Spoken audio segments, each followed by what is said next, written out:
Yo, yo, testing, testing, one, two. What it do? What's good, family? What's popping? Yeah, yeah, yeah. Just came on here for a little bit. Um, I'm gonna get into something, man. I gotta share the brother Malachi Macabee, man. Um, Let me tell you something, man. I've been, I be in YouTube world. YouTube is another world too. I be in YouTube world, I see a lot of videos. Um, a lot of people, man, a lot of people, they call themselves spiritual. um First, I want to say I have nothing against nobody, you know what I'm saying, but the things that I see, I see a lot of people that call themselves spiritual and the spirituality and things like that. And some people say things like, I don't believe in a creator. I worship my ancestors, and stuff like that. You know what I'm saying? Like they give, homage to their ancestors, and they worship nature. So my thing is this: if you do worship nature, and first I want to say this also. Me and a couple of more of my family and people that I know, we don't worship no man. We worship no man. We don't believe that the creator can be seen. We don't believe the creator is a man like you and me. Now God can be a man, but not the creator. But I be seeing things like, they'll say stuff like that, like, I show homage. They show homage to their ancestors, and that they worship nature. So this is my thing: if you do worship nature, if that's what you do, nothing against what you do, but this be my thing: people say that they worship nature, but how can you worship nature and eat on animals? That just don't make sense to me. Now, what you do is what you do, but my thing is this: I don't think some people be really listening to themselves. If you say you worship nature, has you eating on animals? You know what I'm saying? Shouldn't you look at animals as creation? But that's what people, that's just what it is. I understand. But I think people need to think about that, man. And then you got people that say things like, they spiritual and they don't read no books. They just go off of what they get, or really what's been told to them. But my thing is this: the things that most of the things that people be listening to and hearing from other people, they got it from a book. So don't throw all books away. Just keep what resonate with your spirit, you know. And with that being said, I'm gonna get into my Aki Malachi Maccabee, man. Um, I don't, I, st- I still don't hear people really talk about the things that, like, the brother be talking about. So I'm gonna fall back, and we're gonna get into it, man. We're gonna get into it. Let's get into it, baby.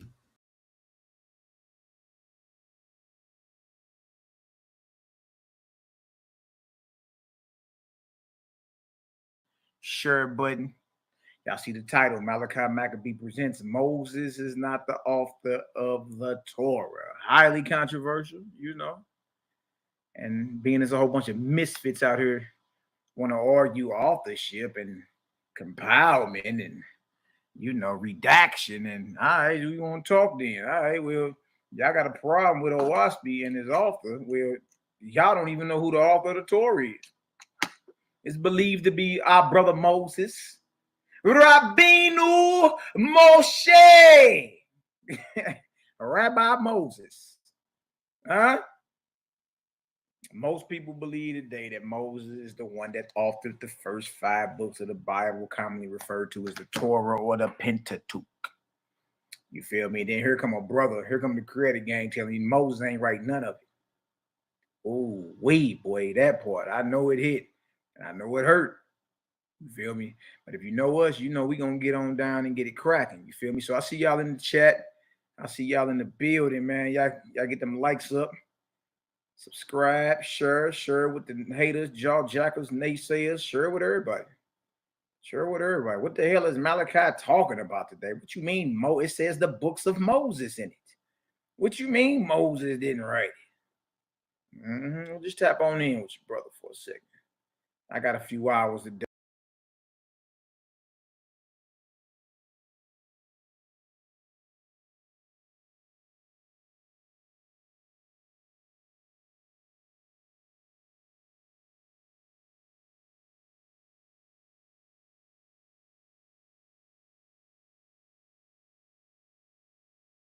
I said I might as well go ahead and go on early and then finish off the rest of the work I got cracking for later on.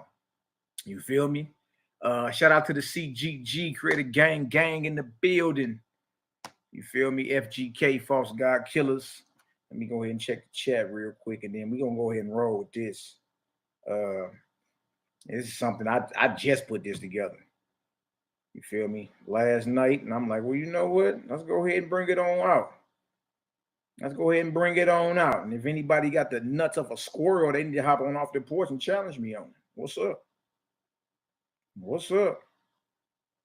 Let's get it done. Who all we got up in the chat? I got my brother, my Dirty South brethren, Yeshaya in the building.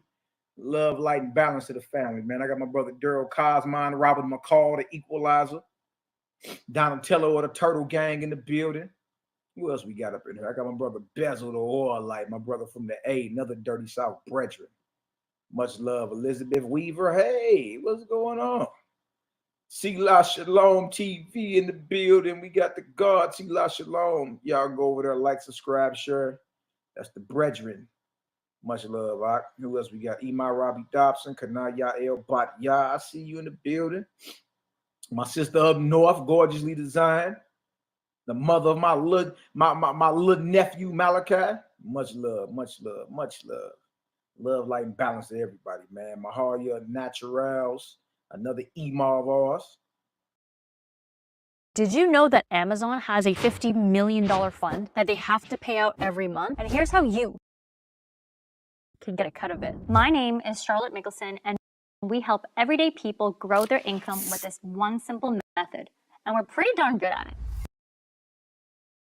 You feel me? Tap in, y'all like, subscribe, and share, man. Don't be with the funny business. Like, subscribe, and share. I got my brother Fritz Foxwell in the building, the 007 of the Creative Gang. You feel me? I see y'all in the building, man. Like, subscribe, share. I'm on a little early today, but I figure why not? Why not? I can finish the rest of the business I got cracking later on. So, just to keep this ball rolling, keep everything rolling. Y'all know the Creative Gang, we highly controversial. We touch topics everybody's scared of. And whenever anybody want to debate us, they don't stay on topic. They start hitting all the, the biases and the racism and the prejudices. And it's like, I know you mealy mouth misfits ain't talking. You act like who we call Europeans ain't touched Bible, ain't influenced Bible, ain't edited, redacted. You know what I mean? Bible, authorized, Bible. So let's stop acting like that, man. Eventually, look, there is no spiritual text that none of y'all reading in this earth today that a European ain't touched. If it's translated into English, French, Spanish, whatever it may be, man, you better believe it. You notice the Hotepians can't even claim that. They know about John Francis Champollion. Yeah, he was the first one to go ahead and crack what you call Medunetta. It's a Frenchman. You know what I mean? So we got to stop acting weak with this just because you see Europeans involved with bringing it forth. I mean, the biggest library is in the Vatican today. It don't even matter if that's some of your works or not. The Vatican got it. Those aren't bad Negroes from the Congo. The Vatican has the biggest library. Every religious text in this earth is up in that deal. You feel me? We were brother. The Dead Sea Scrolls was dug up in the 1940s. And when were they released to the public? That part, the 1990s. Okay, and who released them? The Vatican. So that means even the Dead Sea Scrolls had a 50-year hiatus within the hands of the Roman Catholics or the Vatican Library. So can we stop with the play? Can we stop? Even if you believe King James was black as translators, wasn't? Can we stop? Can we stop with the funny business and get back to the battle of the holy books, and let's just bang the information? Either the information inside of it is hidden or it's not. Right? So to us, it's disingenuous for anybody to be running their mouth as if a European ain't touched your text. And shout out to my brother Bronze. Bronze said this a couple days ago, boy, had me hollering. Bronze said, if a nigga wrote a Bible today, would none of y'all even read it? Facts. Facts. And we know a cat that wrote a Bible. What's that boy name? Called himself Father Tammuz. That one Negro that says he eats placentas. Yeah, that one crazy cat. I forgot his name. But anyway, he wrote a Bible.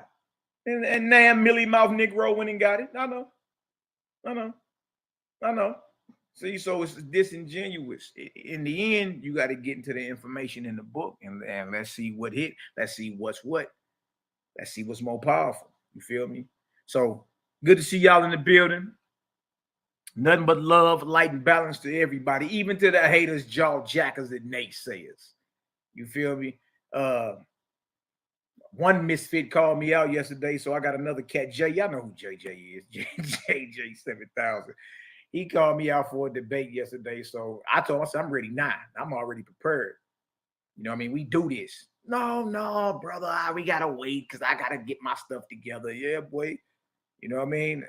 The gang already ready. We ain't got to get ready. We already ready. You know what I mean? So I told him whenever you catch up and get yourself together and you get your confidence up, you know what I mean? Come catch this fade. That's easy. You feel me? And he know it because he used to be in my classes. I ain't never watched one class of his ever in my life. You know what I mean? So it ain't nothing. We gonna get it done, and you feel me? And he gonna be made to look like the mental midget he is too. You know what I mean? Easy work. King Cooper, HVAC Chronicles. I don't know why you don't never see me at the Yaki events. I'm always there. I'm always there. Our next one, matter of fact, I'm finna be down in the A next month. So I gotta tap back in with my brother Sela Shalom and my brother Bezel. Bezel down there got on my Bezel down there got on me last. Bro, you was hurt, ain't say nothing. Yeah, so King Cooper, I don't know why you don't be seeing me. I'll be the one out there selling the oils. I got my oil table set up. I be selling all the frankincense and myrrh at the Yaki events. I got a table out there. I'll be right next to the table where the herbs be getting sold at. So yeah, I'll be in the building. Can I do another video on these meat eaters? Oh yeah, that ain't nothing, but just go through the channel, bro. We got plenty of that. You feel me? But yeah, I can always do something. I just took down to Zari. I can prove to him that you ain't supposed to be chewing on animal flesh. So nah, bro, I'm always there. Yaki, my little bro. It's my little bro. I'm proud of him too, man. The brother done did his thing, man, and touched thousands, maybe millions. He doing his thing, but that's my little bro. You feel me? I knew him when ain't none of y'all knew him. I knew him when he was chubby and still eating meat. You know what I mean? And gang banging, and that's my bro, man. Nothing but love. I know his whole family, his grandmama and them, his uncles, Uncle Tyrone, all them. I know his mama Ruby, his sisters, Candy, you know what I mean? Sierra. You feel me? I know his whole family, all his children. The boy got a tribe. They all call me Uncle Mally. So yeah. You just gotta look a little harder, bro. I ain't hard to find. I'm gonna have to link up with you. Yeah, I was just in DC. Yep, bumped into the DC sniper, Yakin Mack. We was in DC, bumped into SEAL Team 144, Steve Tillman. Yeah, we was in DC. Man, had a blast in DC, actually. Kicked it. Yeah. So no, man. Me and look, that's family. So that ain't never going nowhere. Easy work. So let me get into this. Let me show y'all a little something real quick. And then we're going to keep it going. All right. Good to see y'all in the building. And let's look at some of this real quick. I'm going to look at a few minutes of this. And then we're going to get into this presentation. All right. We're going to get into this presentation. All right. So let me share this with y'all. Bring the appetizer out. Warning. Deity danger. Warning. This is for entertainment. Fair use. This is for entertainment and educational purposes only. Can you do a video on the COVID shots? Yeah, man. Stay away from all that madness. Easy work. All right. So let me share this real quick. present, share screen. All right. Did Harvard University just find a way to restore crystal clear 20/20 vision without glasses, contacts, or surgery? The best part? This incredible new technology doesn't just improve the clarity of your distance and reading vision. Just to let y'all know, this ain't just, that's Malachi just making things up. That's what y'all like to believe. You feel me?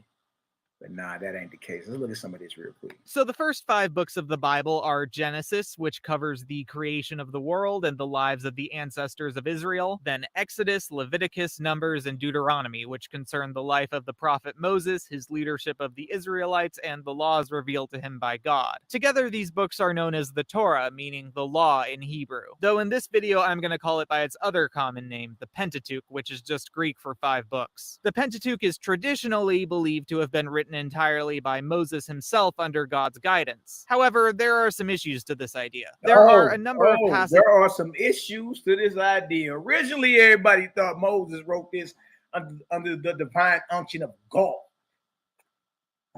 Huh? And most people today was a cat on side metal after Sela did an excellent presentation on European authorship and influence and empowerment of the Bible and all that.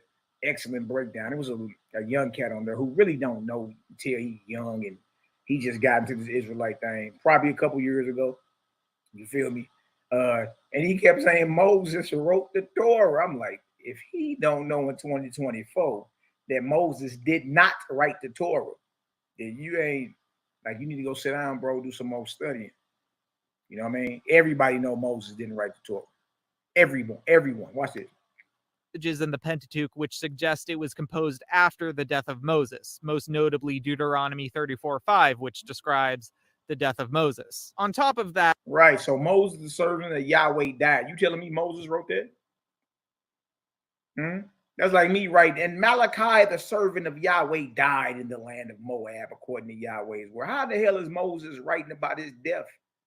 You dig? How is he writing about him dying before he died or after he died? How is he writing about him dying, after he died? So Moses, the servant of Yahweh, died. That means it already happened. So who's writing that? If he's dead, who's writing that? That part. Watch it. There are other narrative quirks throughout each book that put the whole idea of a single author into question. There are several doublets, that is, a piece of information or story provided twice in the same. Y'all write that down. Doublets. Doublets, triplets, all of it is in the Torah. What is a doublet? Instances where the Torah provides the same information twice. You want to say, oh, brother, that's just a precept. Oh, no, quite contrary. Oh, no, we're going to get some examples today. No. It's a story being told opposite of the other one. You feel me? Like 2 creation stories type. You feel me? 2 different flood stories. That type. To where you would say, oh, one is a summary of the other. No, not when you dive down and start looking at the particulars. No, it's not. Watch this. Text, often with differing details. In Genesis chapters 12 and 20, we see 2 stories where Abraham visits a foreign country and tells everyone that his wife Sarah is actually his sister. The king sees Sarah, says boyoyoyoing arf arf arf awooga, and tries to take her as a wife. But then God exposes Abraham's lie before the false marriage can be consummated. This story even repeats a 3rd time in chapter 26 with Abraham's son Isaac and his wife Rebekah. Another doublet in Genesis is the story of how Jacob's name was changed to Israel. In chapter 32, Jacob, on his way to reunite with Esau, wrestles with an angel. Or maybe it was God, I don't know. After successfully pinning down his opponent, the divine being renamed. Y'all hear this? Most don't understand. In that wrestling match, Jacob won it. Reread the story. Jacob actually won the wrestling match against his God, right? And the God is the God of who? Abraham, Isaac, and Jacob. Jacob beat up his own God. He got wounded. He limped after that. But it says you have found power with God and man and has what? Prevailed. Prevail means you won. Jacob actually beat up his God. And whoever he was wrestling was an angel / man. So is God a man? Is God a one-time man? Is God considered an angel just with a higher rank? However you look at it, Jacob won the fight. Most don't even slow down and read the Torah enough to even tell you that, or they can't even be real with themselves and tell you he did win that. But damn, if he beat up his God, how is you telling me that's the creator? And how is you trying to get me to worship who he beat up? Him Israel. But then in chapter 35, after Jacob brings his household to Bethel, God visits him and once again renames him Israel. In addition to doublets. Which one was it? Was he named Israel in Genesis 32 after the wrestling match, or was it in Genesis 35? Which one? Watch this. Redundancies in the form of doublets, there are also just flat-out contradictions.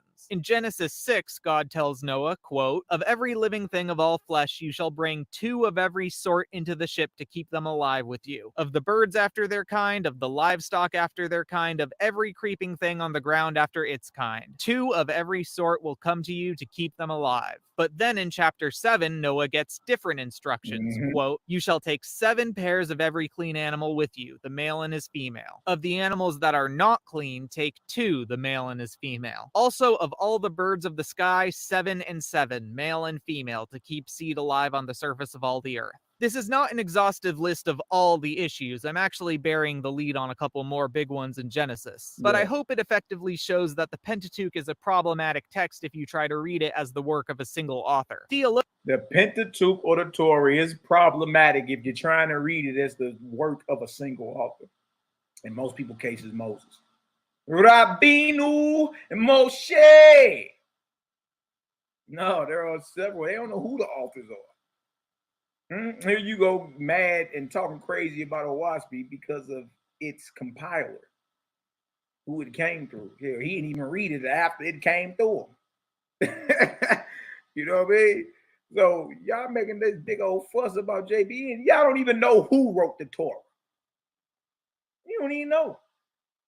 You don't even know. Watch this. Theologians have been well aware of this problem for literally thousands of years, and they've had to find ways of reconciling this with their beliefs regarding the authorship and authority of the Bible. However, in the wake of the European Enlightenment, many biblical scholars began to reject divinely inspired Mosaic authorship as a given, and instead turn to source criticism. Through analyzing the conflicting narrative threads within the text, a consensus emerged that the Pentateuch was actually the work of multiple authors. The Torah is the work of multiple authors. Not our dear brother Moses. Worst breakfast for your waistline. Oatmeal's healthy, right? There's nothing good in oatmeal. Most oats cross-react with gluten, and almost all oats in the United States have glyphosate. Yeah, I remember I used to make my children, not make them, I used to let them watch that cartoon, The Prince of Egypt. Man, oh man, boy, when Pharaoh used to say Moses, he should be like, Moses, my brother Moses. Man, Holland, watch this. Recording versions of traditional legends from their time and place. These authors' works would later be compiled by a third party into the Pentateuch as it exists now. The most prominent model for the composition of the Pentateuch is that of the documentary hypothesis, which identifies 4 distinct voices throughout the text. Okay, that's what we're going over today, y'all. Documentary hypothesis. All right, this is important. This is important. And I know a lot of people were like, well, brother, I don't agree with that, or it's people coming against it. No matter what you stand on and come out with, there's always going to be opposition. You feel me? But remember, the documentary hypothesis was made famous by a German scholar in the 1800s, right? How about I go all the way back 2,000 years to the Nazarene Acts and show you that they was the disciples of Yahshua was under no illusions that Moses wrote the Torah. They knew he didn't write it. So the information, even though I'm bringing this out from the 1800s, dealing with a German scholar, what I'm about to show y'all today goes all the way back 2,000 years ago, 1st century, 2nd century. And it was a lot of people who understood the Torah that they had in their day. Moses didn't even pen that. Moses didn't even pen that. Watch this. each with their own narrative threads and other stylistic and thematic features which distinguish them from one another. There's the Yahwist source, known as J, named after its prominent use of God's personal name Yahweh. I heard that. So JEPD. The first source is the J source of the Torah. All right, they call it the J or the Y, the Yahweh source. You get the name Yahweh from. Watch this. Which was spelled with a J by the German scholars who identified the source, hence J instead of Y. The Elohist source, known as E, which in contrast favors the more generic term Elohim when referring to God. The name Yahweh doesn't show up in the E source until it's revealed to Moses in Exodus 3. The priestly source, known as P, named for its emphasis on ritual practices, the origins of religious sites, the genealogies of important figures, you know, stuff a priest would care about. Yeah, the entire book of Leviticus. All the burnt offerings and the chopped off goat heads and the chopped off legs and snatched out your organs with the sprinkling of the blood. All that's in the P source, the priest. The entire book of Leviticus. Watch this. P text is most prominent in sections of the Pentateuch concerning these subjects. And lastly, the Deuteronomist source known as D, which is only found in Deuteronomy and makes up the vast majority of that book, if not all of it. These sources can be most easily identified in sections with the most glaring contradictions, of which I will now present 2 examples from Genesis. Hold on. All right, that's cool. That's cool. All right, so let's jump into this. We'll come back to that. Let me go ahead and bring up this doc. You know what I mean? And we gonna roll with it, man. We gonna roll with it. Let me share this tab right here. Let's get into it. All right. I know we got the creative juices turning thus far. Here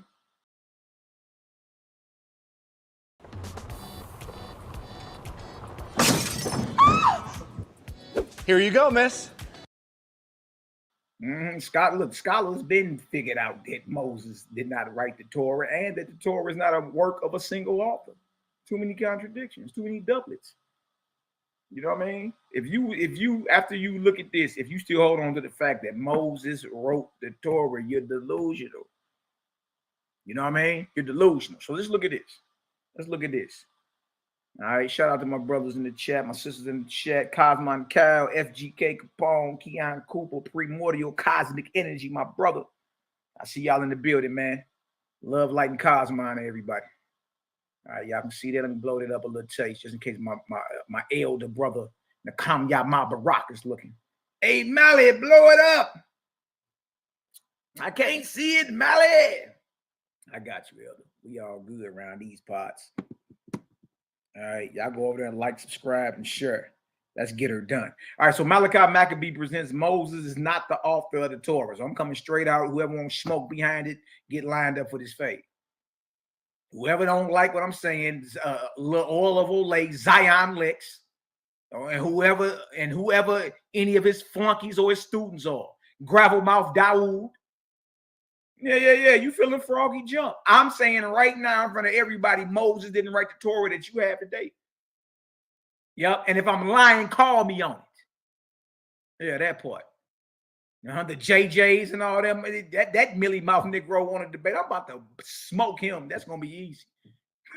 Anyway, Moses is not the author of the Torah, the documentary hypothesis, and the compiling of the Torah. All praises to the ever-present creator of all creation, that always was, is, and ever shall be, the mighty and great I am. Many have wondered and asked themselves about how the Torah was compiled. Was Moses the author, or was it compiled, edited, and redacted centuries later by several scribes? In this presentation, I will dive into several sources that prove beyond any shadow of a doubt that Moses, Rabbeinu Moshe, that Moses is not the author of the Torah. The Torah we have today is the byproduct of several scribes and authors from different time periods, different perspectives, and under different authorities. Take notes. Classes in session. The documentary hypothesis, Julius Wellhausen, 844 to 1918. The sources, right? Dayton, and that is not a Bantu Negro from the Congo. Source. Now, who is Julius Wellhausen? Born May 17th, 1844, died January 7th, 1918, was a German biblical scholar and Orientalist. He studied stuff back east. In the course of his career, his research interests moved from Old Testament research through Islamic studies to New Testament scholarship. You gotta check that one out too. Wellhausen contributed to the composition history of the Pentateuch / Torah and studied the formative period of Islam. For the former, he is credited as one of the originators of the documentary hypothesis. We about to get into this today. You ain't gonna be up under no, when you get up out here today, you ain't gonna be under no illusions about what it is. They don't know who wrote the Torah. You don't know if a pedophile wrote it. You don't know if somebody that like laying with greased up midgets wrote it. You don't know if somebody that's into laying with animals, or you don't know. Nobody knows. Look at this. Wellhausen was born. Wellhausen was born in Hamelin in the Kingdom of Hanover, the son of a Protestant pastor.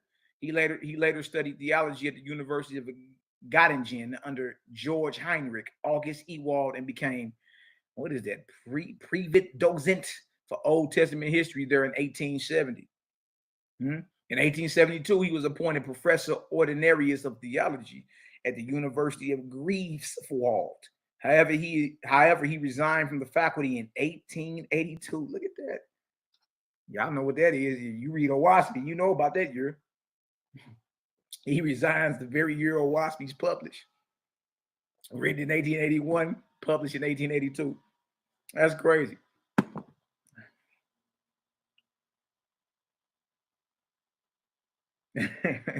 Look at this. He resigned from the faculty in 1882 for reasons of conscience, stating in his letter of resignation, I became a theologian. This is what he's saying. I became a theologian because the scientific treatment of the Bible interested me. Only gradually did I come to understand that a professor of theology also has the practical task of preparing the students for service in not the Catholic Church, but the Protestant Church. Really? You don't went to your seminaries and professors of theology, and you see he resigned. He like, dang, I'm supposed to be prepping y'all for service in the Protestant Church, and that I am not adequate to this practical task. He's like, I can't raise y'all up to be servants to the Protestant based off of what I know. Oh no. But that instead, despite all caution on my own part, I make my hearers unfit for their office. He like, the information I'm bringing out, there's no way in the world you'll be willing to be a servant in the Protestant Church. Hello, I'm Patrick Stewart. I believe in helping. I make my hearers unfit for their office. Since then, my theological professorship has been weighing heavily on my conscience. He became professor of extraordinarius of Oriental languages in the faculty of philology at Hale, was elected professor ordinarius at Marburg in 1885, and was transferred to Göttingen in 1892, where he stayed until his death. Among theologians and biblical scholars, he is best known for his book, Proglamina to the History of Israel, his work in Arabic studies, specifically the magisterial work entitled The Arab Kingdom and Its Fall. Had to check that out. Remains celebrated as well. After a detailed synthesis of existing views on the origins of the first 5 books of the Bible, Wellhausen aimed at placing the development of these books into a historical and social context. The resulting argument, called the documentary hypothesis, became the dominant model for many biblical scholars and remains so for the most part of the 20th century. Dang, we late, ain't we? According to Alan Levinson, Wellhausen considered theological anti-Judaism as well as anti-Semitism to be normative. So, of course, the Zionists and all them don't like dude, because he said it's normal to be anti-Semitic and all that. Dang, look at it. Wellhausen was famous for his critical investigations into Old Testament history and the composition of the Hexateuch. What's the Hexateuch, y'all? Well, if the Pentateuch is the first 5 books of the Bible, the Hexateuch is the first 6. So it would be Genesis to Deuteronomy and include Joshua. And include Joshua. He's perhaps best known for his Proglamina zur Geschichte Israels, 1883, first published in 1878, in which he advanced a definitive formulation of the documentary hypothesis. It argues that the Torah had its origins in a redaction. Look at this. The Torah had its origins in a redaction of 4 originally independent texts dating from several centuries after the time of Moses. Dating from several centuries after the time of Moses, their traditional author. Bag drop, boy. What are we even talking about?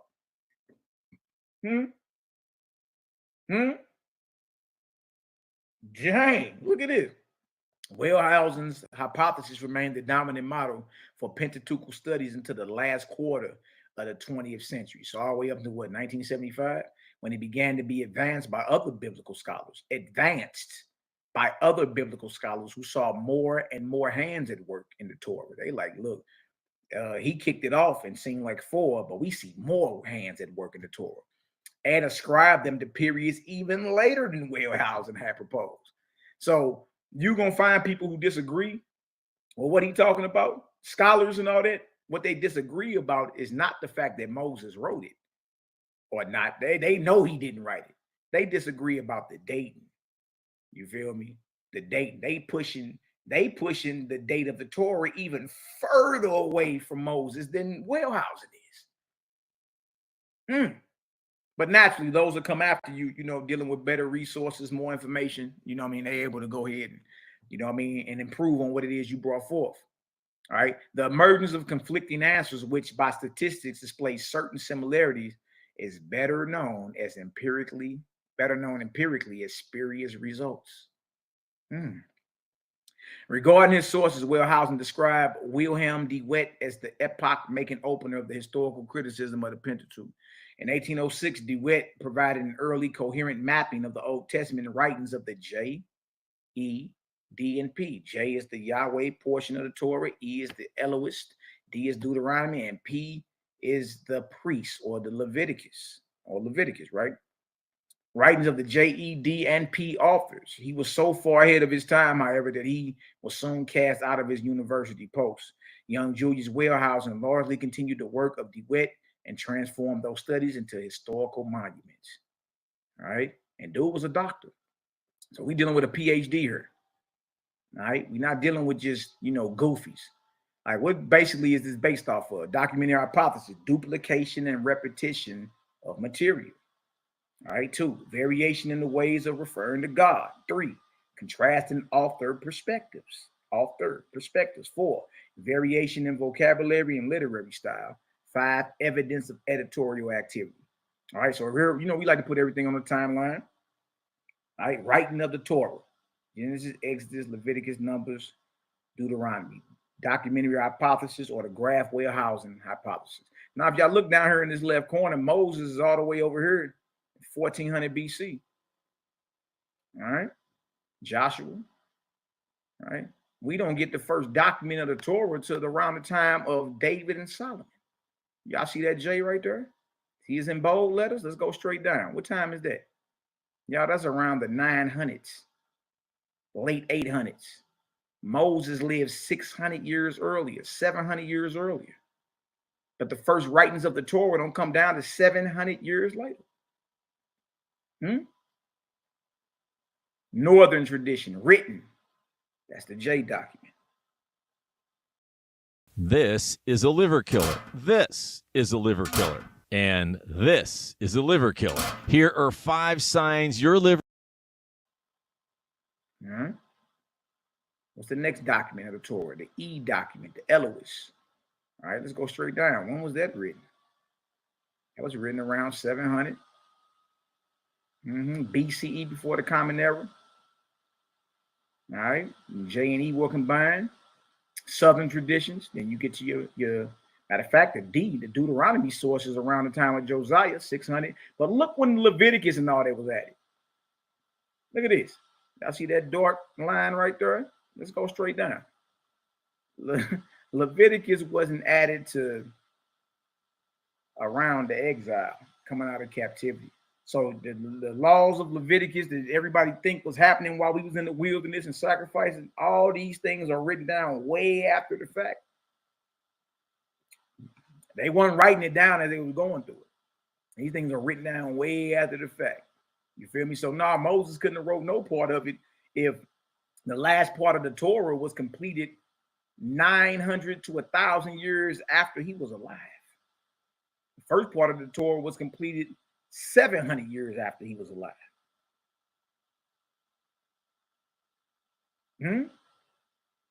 What we really talking about? Let's get into it. Documentary hypothesis. What is it? The documentary hypothesis is a theory that challenges the authorship of the Pentateuch by Moses. It asserts many authors wrote the first 5 books of the Bible and did so many years after the events took place. Many authors wrote it, and they wrote it many years after the events took place. Look at this. The theory was first asserted by a priest named H.B. Witter, who noticed that 2 distinct names for God, Elohim and Yahweh, were used throughout the book of Genesis. A French physician named John Astrud published a work on the same theory. But the one who provided the most force to the theory was Julius Wellhausen, who divided the Torah up into 4 distinct sections, J-E-D-P. All right? Some more understanding on what we're looking at. So we don't be up under no illusions. Documentary source hypothesis of the Pentateuch. Yahweh, that's the J source. The creator is called Lord God, translated as Yahweh. This source focuses on the relationship of God and man. The P source, or the priestly. The creator is called El Shaddai. And this source focuses on the law, genealogies, and rituals. The Elohist, or the E source. The creator is called Elohim. And this source focuses on the grandeur and omnipotence of God. Deuteronomic redactor, D source, thought to have been composed during when? The exile.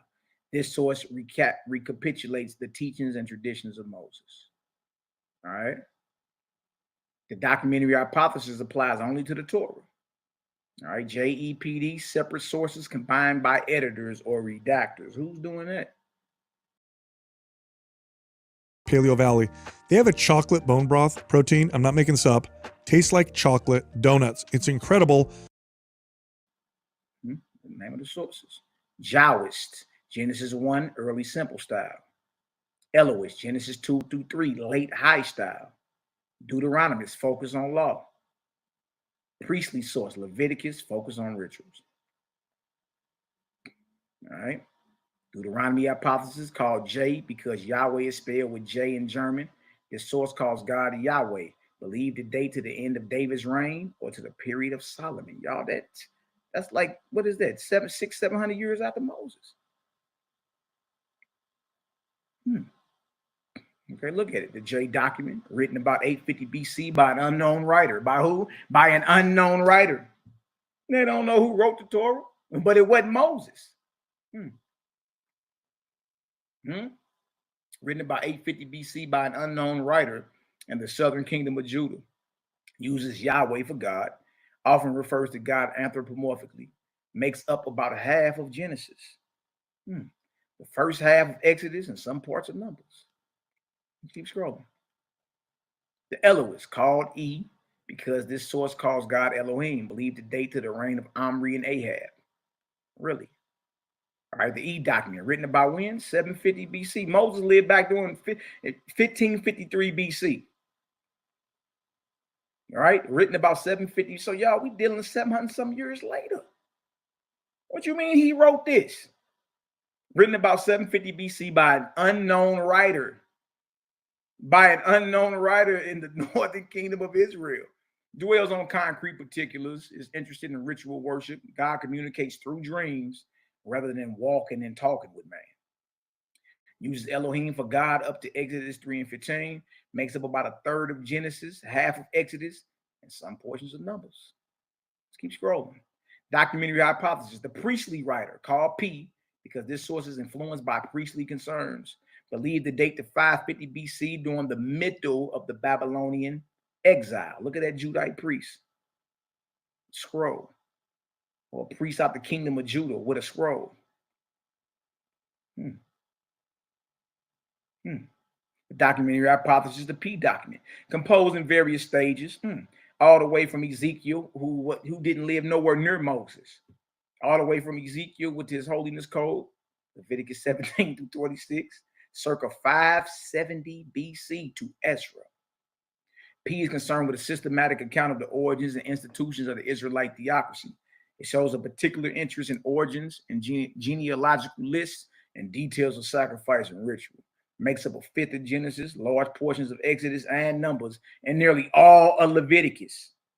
All of Leviticus uses Elohim for God up to Exodus 6, 2 through 3. All right, the Deuteronomy is called D because this source is characterized by the language and style of the book of Deuteronomy, believed to date to the reign of Josiah and later. The D document, composed possibly under the direction of the high priest Hilkiah as an official program for the party of reform sponsored by King Josiah in the revival of 621 BC. Y'all, if Moses lived during 1500 BC, he ain't writing none of this. You dealing with what, from 700 years after Moses all the way up to 1,000 years after Moses. It was done to force people to stop worshiping in high places and worship only in Jerusalem. Contains almost all of Deuteronomy and also Joshua, Judges, Samuel, and Kings. So we even look, that document go past the Torah. Uses Yahweh for God. Ooh-wee. Ooh-wee. So y'all see more dates on it. The J source, 9th century BC. Elohist source, 8th century BC. Deuteronomy source, 7th to 6th century BCE. And the priestly or peace source, 6th to 5th century BCE. Simply put, the documentary hypothesis claims that the Torah has several authors and scribes, which is in contrast to the traditional view of Moses being the sole author under divine unction. Oh, wee. Let's look at this right here. I got something for y'all. Let's look at this. A couple minutes of it. Get up off this slab. Y'all already know what time it is. Stuff easy work, man. Easy work. This is real quick. It's like a 2-minute. The 4 traditions within the Pentateuch, Mosaic tradition. The origin of the Torah's foundations from Moses can be seen.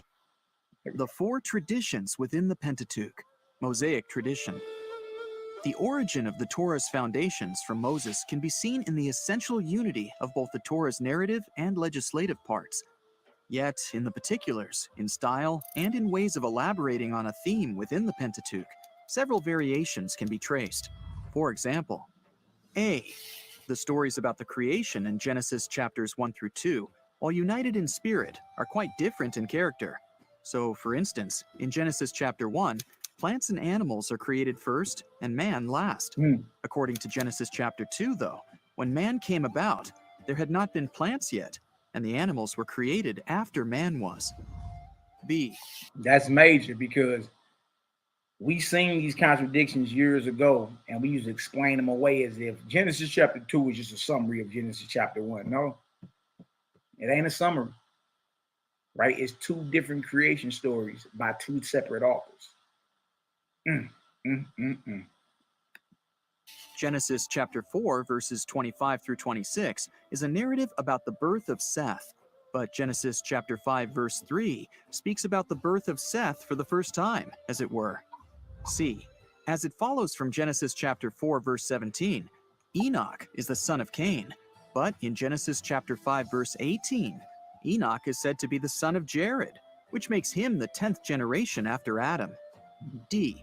Genesis chapter 7, verse 17 tells us that the flood took place for 40 days, but in Genesis chapter 7, verse 24, 150 days. Facts. Such variations, which appear throughout the Torah, have made it possible to single out 4 trends which are intertwined together to form a single whole within the sacred narrative. The popular name for understanding the collection of these trends is the documentary hypothesis. Julius Wellhausen, a 19th century German scholar, is considered to be an important progenitor of this documentary hypothesis. His theory assumed that in the Pentateuch, there initially had been 4 separate coherent narratives that emerged at different times. Y'all see that? Look at that. Look at that. Don't worry, we're going to go into the Bible and show you. There's no way Moses could have wrote that. Unless he crazy as all hell. Unless he don't know his own story that he writing. Look at this. Look at this. The Torah came about centuries apart. It was something gradually pieced together. You know what I mean? Way after Moses had been around and dead. Moses had lived, died, and damn near a whole millennium went by before the last piece of the Torah was even put into the Torah, added to the Torah, which is the Leviticus and the laws of sacrifice and all that. Look at this. Times and in different circles. Wellhausen believed these narratives were the processing of a single tradition of the Old Testament community of the faithful that traced back to Moses and pre-Mosaic times. Theologically, such a collective structure of the Pentateuch may have to do with the tendency towards an all-round revealing of a God-inspired truth. Ooh-wee, ooh-wee. Ooh-wee, ooh-wee, ooh-wee. Let me put that in the chat for y'all so y'all can have that. Something real quick.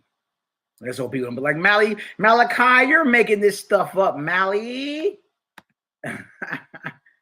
You know what I mean? Love, light, and balance, family. Y'all know what time it is, man. All right, let me get back to this. Let me get back to this. I just want to share that with y'all real quick. All right. Now, let's see what Jeremiah the prophet has to say about any of this. The prophet Jeremiah uttered these same truths, yo. Uttered these same truths. You feel me? Jeremiah 8:8 KJV. How do you say we are wise and the law or the Torah? The law or the Torah? The law or the Torah of Yahweh is with us. Well, certainly in vain made he it. Made he what? The law, the Torah. The pen of the scribes is in vain. You feel me? For the longest we would say that the pen of the scribes is in vain because the people are not listening. So they're writing for nothing. No, the vain means a lie. When you look vain up in Hebrew, it's shakor. It means a lie, deception. Look at this. Let's look at it. Jeremiah 8:8 in a different version, the New and Living Translation. Look what it says. Same verse. This is a different translation. How can you say we are wise because we have the Torah of Yahweh when your teachers, your scribes have twisted it by writing lies? What are we talking about here? What is we even talking about? Here you go by radio. I just living down the Hatawara. That's for you pig Latin Hebrew speaking Negroes who feel ain't no vowels in the language. So instead of saying the Ha Torah, they say Hatawara. Well, since you think this is so holy, you understand? Jeremiah the prophet is telling you that there are lies in what you call the Torah, the very thing you willing to die for. Huh? Elder Tiny Gun. Some of the new Torah movement. Boy, if you don't go sit your goofy ass down somewhere, y'all looking stupid out here. Look at this. This is the Jeremiah 8:8 in the NET. Look at this. How can you say we are wise? We have the law, the Torah of Yahweh. The truth is, those who teach it, the scribes, those who teach it, have used their writings to make it say what it does not really mean. The hell is wrong with y'all?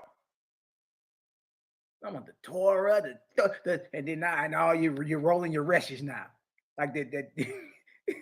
I ain't even gonna shout it, man. But you roll, ruach, rofenu, and then you choke on your kit. The kasid. Y'all don't even talk like that. Little Oil of Olay had a cat on his show yesterday, and he was trying to impress him by talking Hebrew, you know what I mean? It's just like when a cat find out that he's into Islam and all that, and he learned a little bit of Arabic, he started talking like an Arab. Muhaddin, the Muhaddin. It's the same with these mealy mouth misfits that learn a little Hebrew. They start talking like Jaime and them. You know what I mean? They roll the R's, the reshes, rofinu, ruach, and they choke on the K's, the kets, the kasid. Y'all don't even talk like that.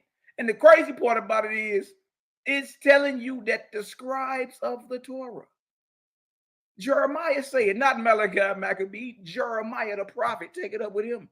And he was a Levitical priest. His father was a Levite. He telling you that the Torah, how can you say we are wise? We had a Torah of Yahweh. The truth is, this is the truth, and I love to be the bearer of bad news. I love it. The truth is, those who teach it have used their writings Those who teach what? The Torah have used their writings to make it say what it does not really mean. And y'all got the nerve to think y'all coming at us about this. Talking about our book and who authored it, and y'all don't even know who wrote Torah. And if you in 2024 believe in Rabbeinu Moshe, if you believe Moses wrote the Torah, you are severely behind. As we see, the prophet Jeremiah admitted that the scribes who wrote out the Torah, or the law of biblical God, interjected lies into it. That's what he said. I ain't said, he said it. That the scribes who wrote out the Torah, the law of biblical God, interjected lies into it. Whenever we bring out this obvious truth, most people fall into denial mode and start asking, who are these false scribes? Take notes. Take notes. Class is in session. Take notes. So you want to know, well, who are the scribes, brother? Watch this.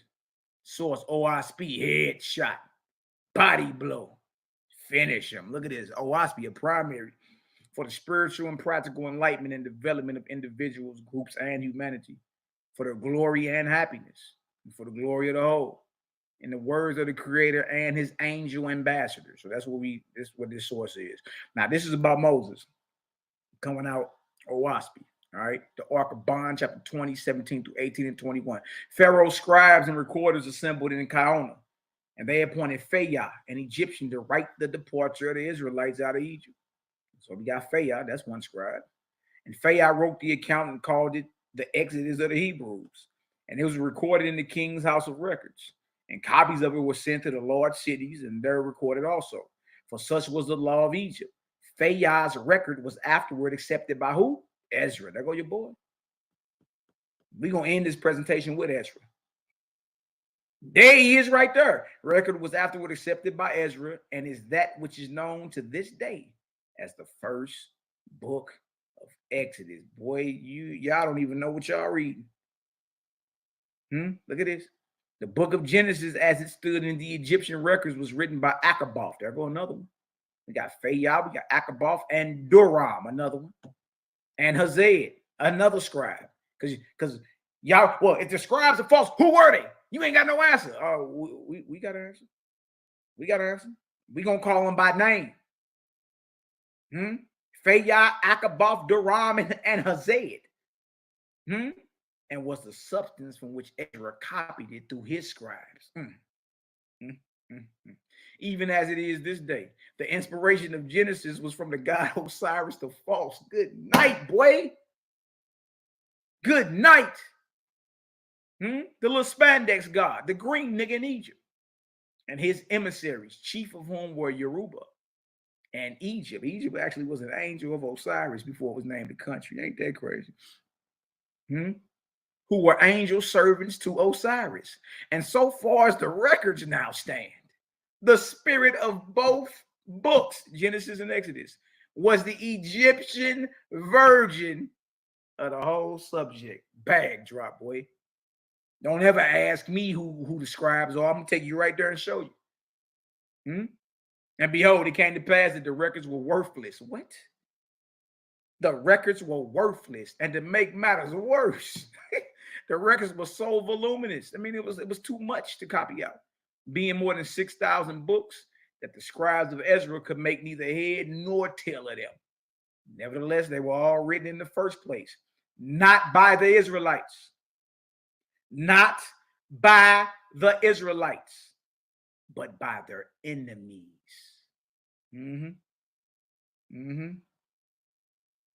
That part. I know.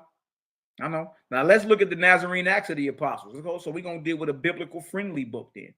Now, I know a lot of y'all are scared of OSP. You don't want to deal with it. Well, it's written in the late 1800s. Well, I'm going to take you back to the first century.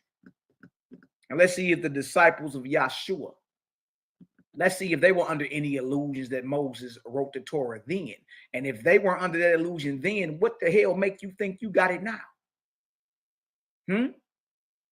Let's look at the Nazarene Acts of the Apostles. Did the disciples of Yahshua think and believe the Torah that they had was authored by Moses or someone else? Somebody better tell these young boys that I do's this, boy. Creator gang in the building. What you talking about? We do's this. You know what I mean? I be watching some of y'all stuff, man. Be falling asleep. It be so dry. You know what I mean? It be a whole bunch of stuttering and scratching and yawning. It's like, what is you even talking about? You don't look. In order to convince us, you gotta sound like you know what you're talking about, man.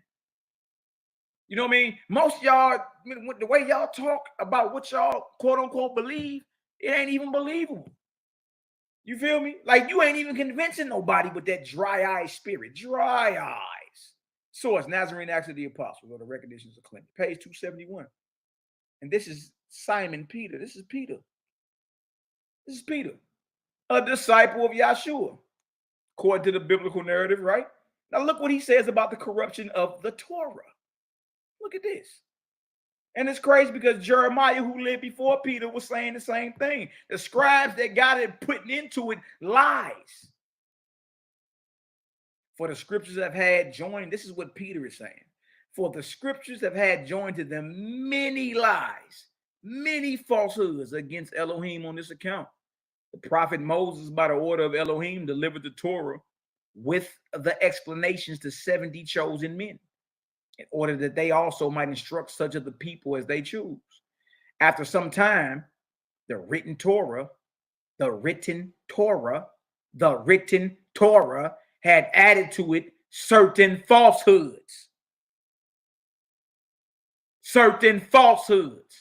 Contrary to the Torah of Elohim. So the Torah of Elohim is more oral. See, the difference between the Torah of the Creator and the Torah of men, the written Torah. All you gotta do is slow down. My brother Roddy Rod, Ugly Blood, my brother. What's going on, Rod?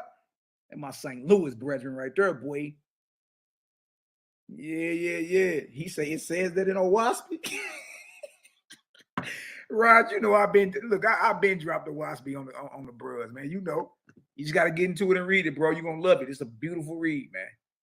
It's a beautiful read. Yeah, right. It names the scribes. Yes. Tap in with your family, bro. You look, you know me, so you know I ain't on that evil and wicked. Tap in with your family around here, bro. You know what I mean? Easy work. Yes, it says it names the scribes that Jeremiah say is false.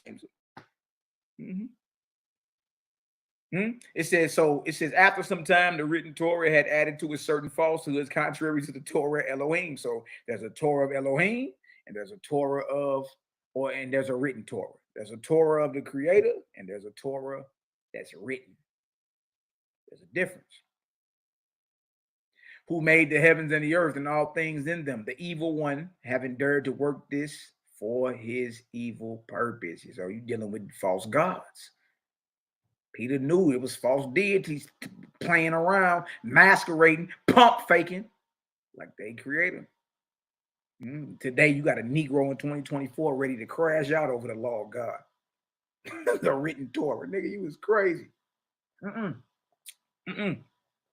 We ain't playing no games. Look at this right here. This took place in reason and judgment that those might be convicted who should dare to listen to the things written against the Creator Most High. That's in there. That's in there to test you, right? See, in Creator gang, we already know whatever we read. If we read and it says, oh, and God said, sacrifice your son as a burnt offering, we know good and well before you even finish the sentence and arrive at your period. We already know hell to the no, that ain't the Creator. The Creator don't ask for you to kill nothing that he made alive. You see? So even Peter is saying this took place, the false stuff in the Torah was corrupted, and this took place in reason and judgment that those might be convicted who should dare listen to the things written against the Creator.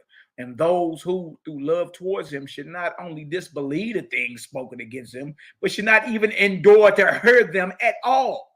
Nobody want to hear none of that. And we ask every last one of y'all, would you kill your child? And hell yeah, God said it. Look what Peter is saying.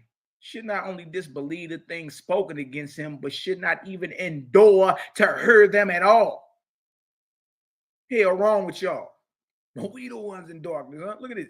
Even if they should happen to be true, judging it much safer.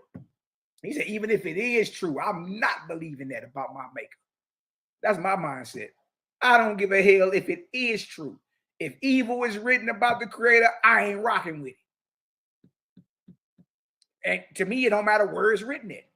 It could be written in Bible, Quran, or WASP, wherever. If it's some evil shit written about creator, I ain't dealing with it.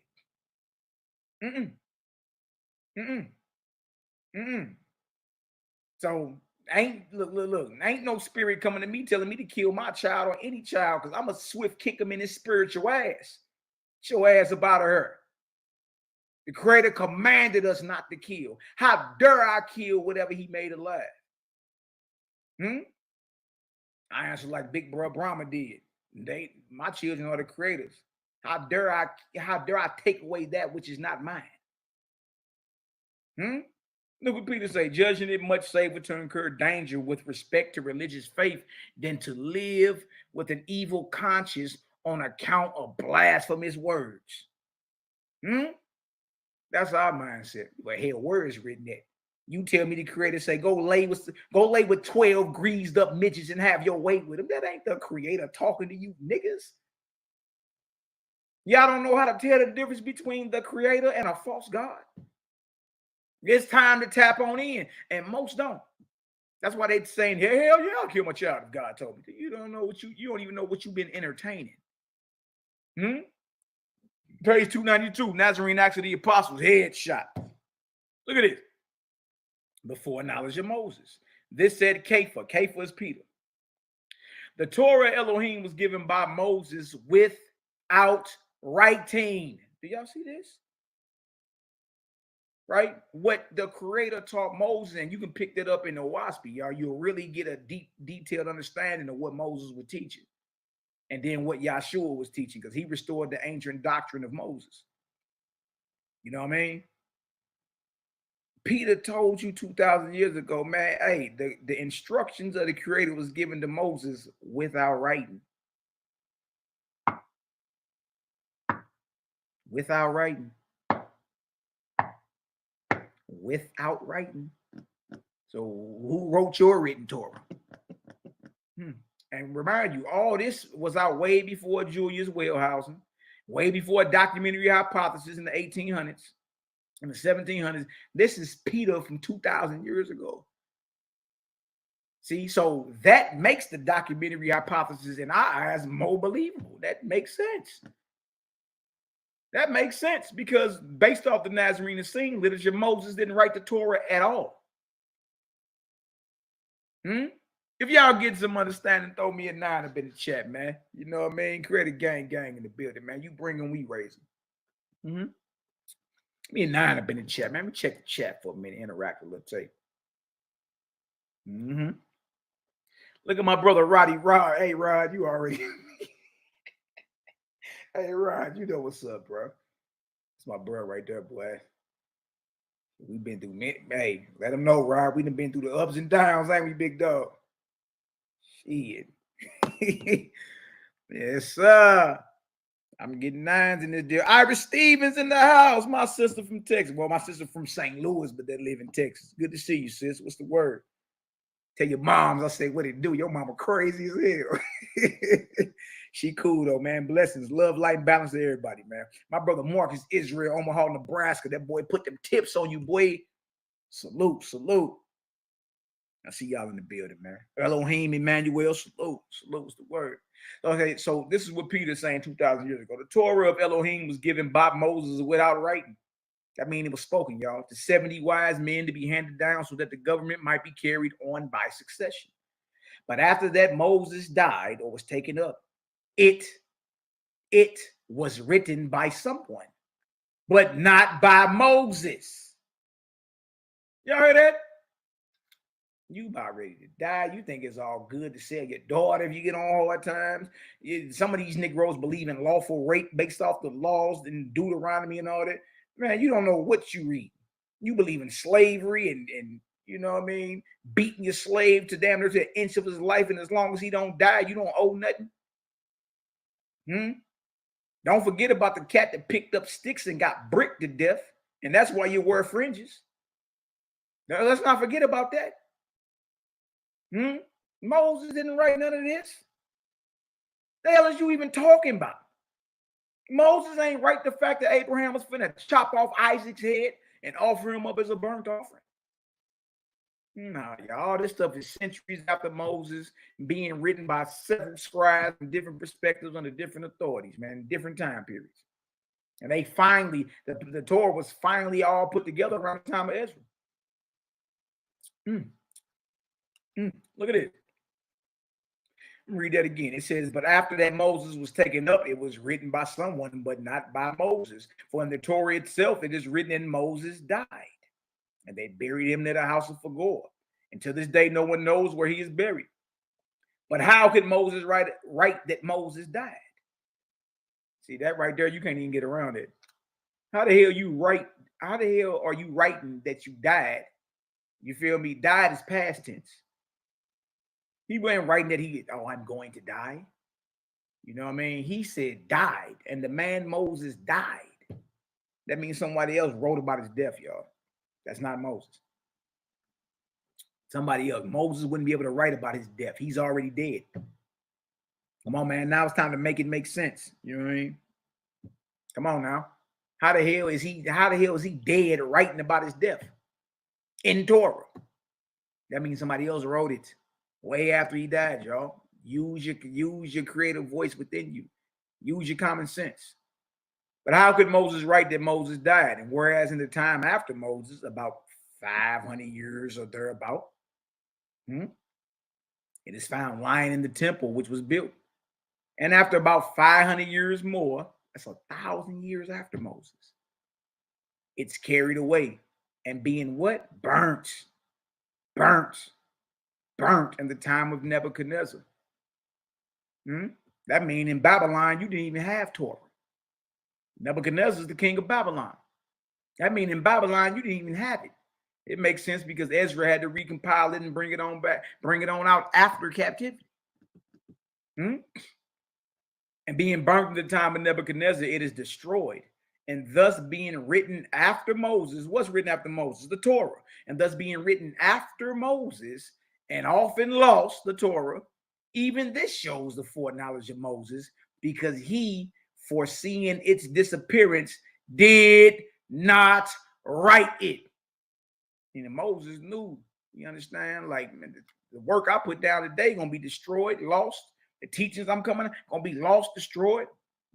So no, he wouldn't write about what was coming to be destroyed. Stop it. Because he, foreseeing his disappearance, did not write it. But those who wrote it, being convicted of ignorance through their not foreseeing its disappearance, were not prophets. That means the Torah was not written by one prophet. If they were prophets, they would have had the foresight to understand this thing is going to be destroyed, lost, and refurbished countless of times. That's why Moses didn't write nothing. So whoever wrote it wasn't a prophet, because if they was, they would have had the foresight to understand, and we writing all this in vain. You know what I mean? And 100 years, Nebuchadnezzar going to come and burn all this. And it has been burnt, lost, and refurbished countless of times. Countless of times. It is. Page 293. Let's look at it. Let's see what Yahshua taught concerning the Torah. This is what Peter say.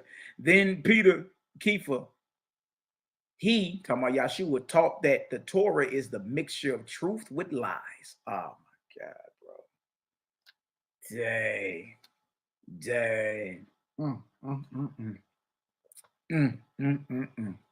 He taught that the Torah is the mixture of truth with falsehood.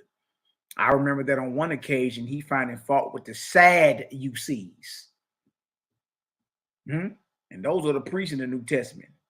That's just the New Testament way of saying Zadok. He finding fault with the Sadducees. Said You are in error, not knowing the true things of the scriptures.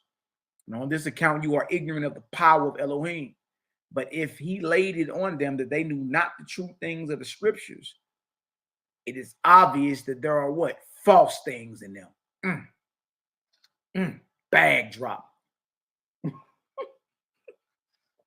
If you don't know the true things of the scripture, then that means there are false things in them too. And also, in as much as he said, be prudent money changers. A money changer is a banker. You know what I mean? And a banker has developed the eye to know real currency from counterfeit currency. So Yahshua taught Peter and them to be prudent bankers or money changers when you're dealing with the scripture. You gotta roll through it and say, okay, that's true. Nope, that's false. Okay, that's true. Nope, that's false. You got to develop your spirit to where, you understand, it goes off when you hear something that's off. Right? And it resonates when it's true. It is because there are genuine and false words.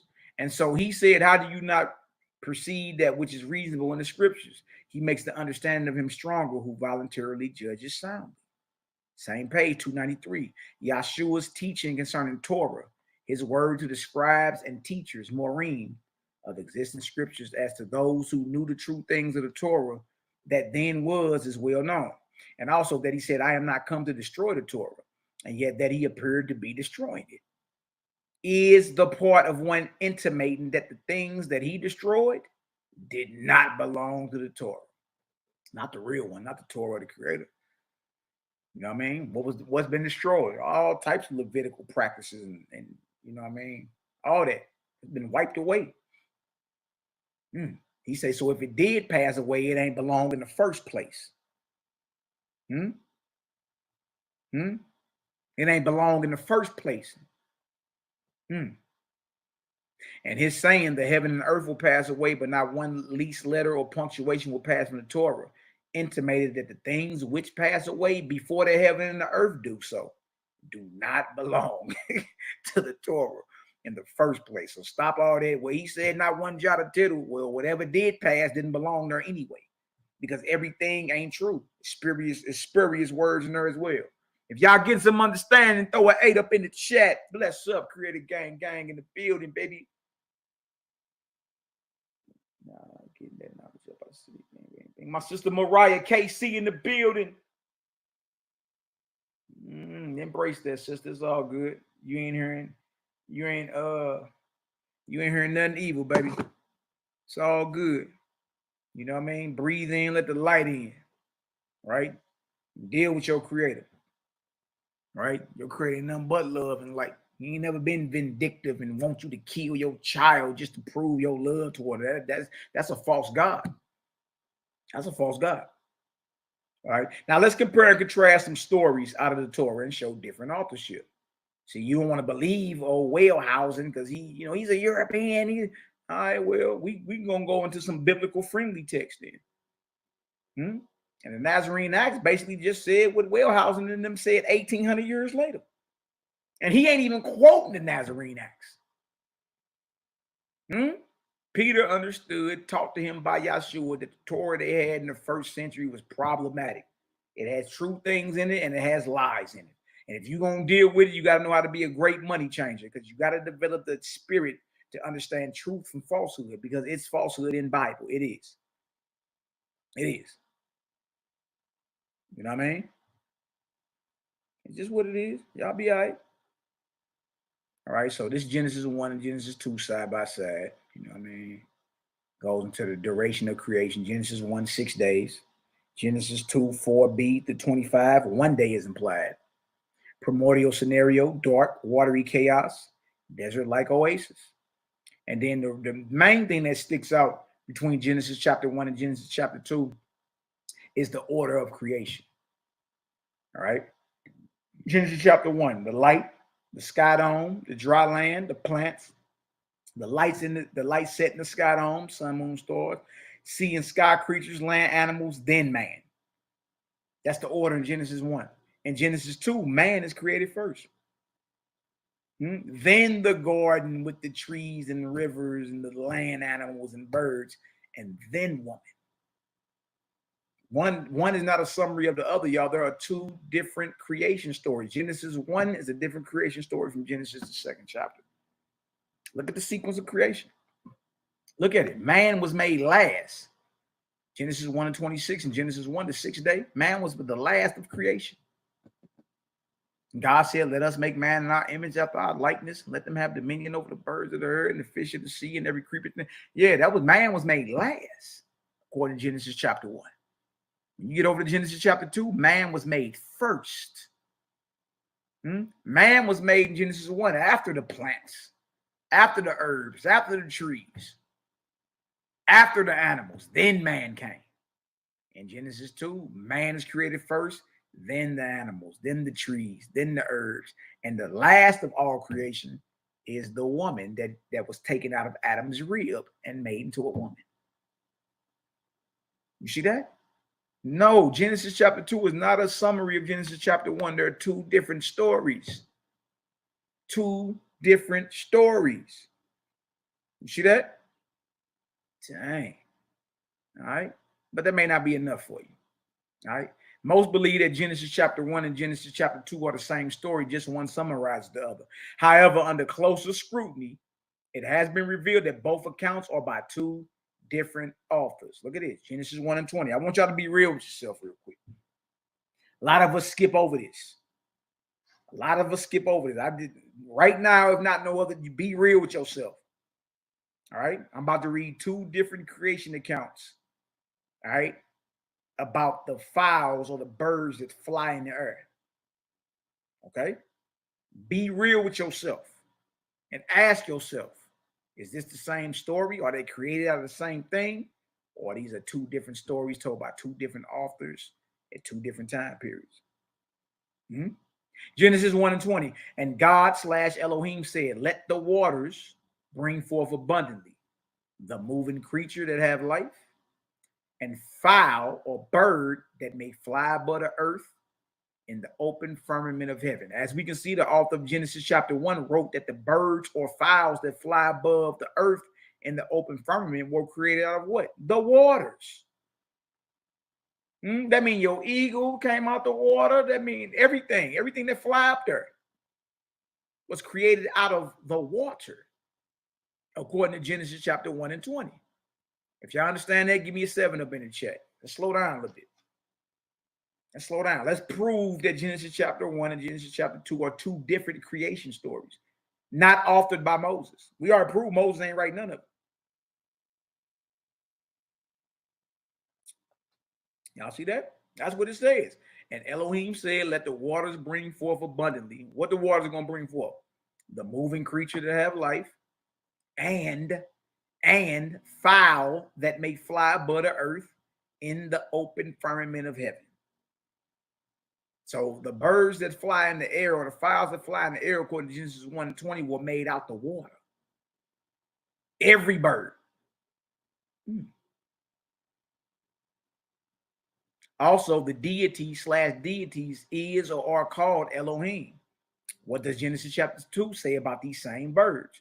Were they created out of the waters? Genesis 2 and 19. And out of the ground, Yahweh Elohim formed every beast of the field and every fowl of the earth. Well, hold on. I thought the fowls of the earth were created out of the waters in Genesis chapter 1. But in Genesis chapter 2, the birds that fly in the open firmament up in the sky come out the ground. They come out the ground. So I'm going to ask you, is this harmony or contradiction? Genesis 1 and 20 says the birds were created out of the waters. Genesis 2 and 19 say they were created out of the ground. One just uses Elohim, the other one uses Yahweh. So is this a contradiction or harmony? If it's a contradiction, put a 1 up in the chat. If it's harmony, put 2. I'm gonna tell y'all what one brother of mine told me, because I think he's still in denial. He said, well, technically, when you're on ground, you're on water too, because the earth is 80% water. I said, boy, look, you're not finna play with me. Ground is not water. You understand? Even when you look the words up in Hebrew, the ground in Hebrew is not what water is. Water is mayam, ground is adama or eretz. It just depends. It's not even the same word. It don't even have the same meaning.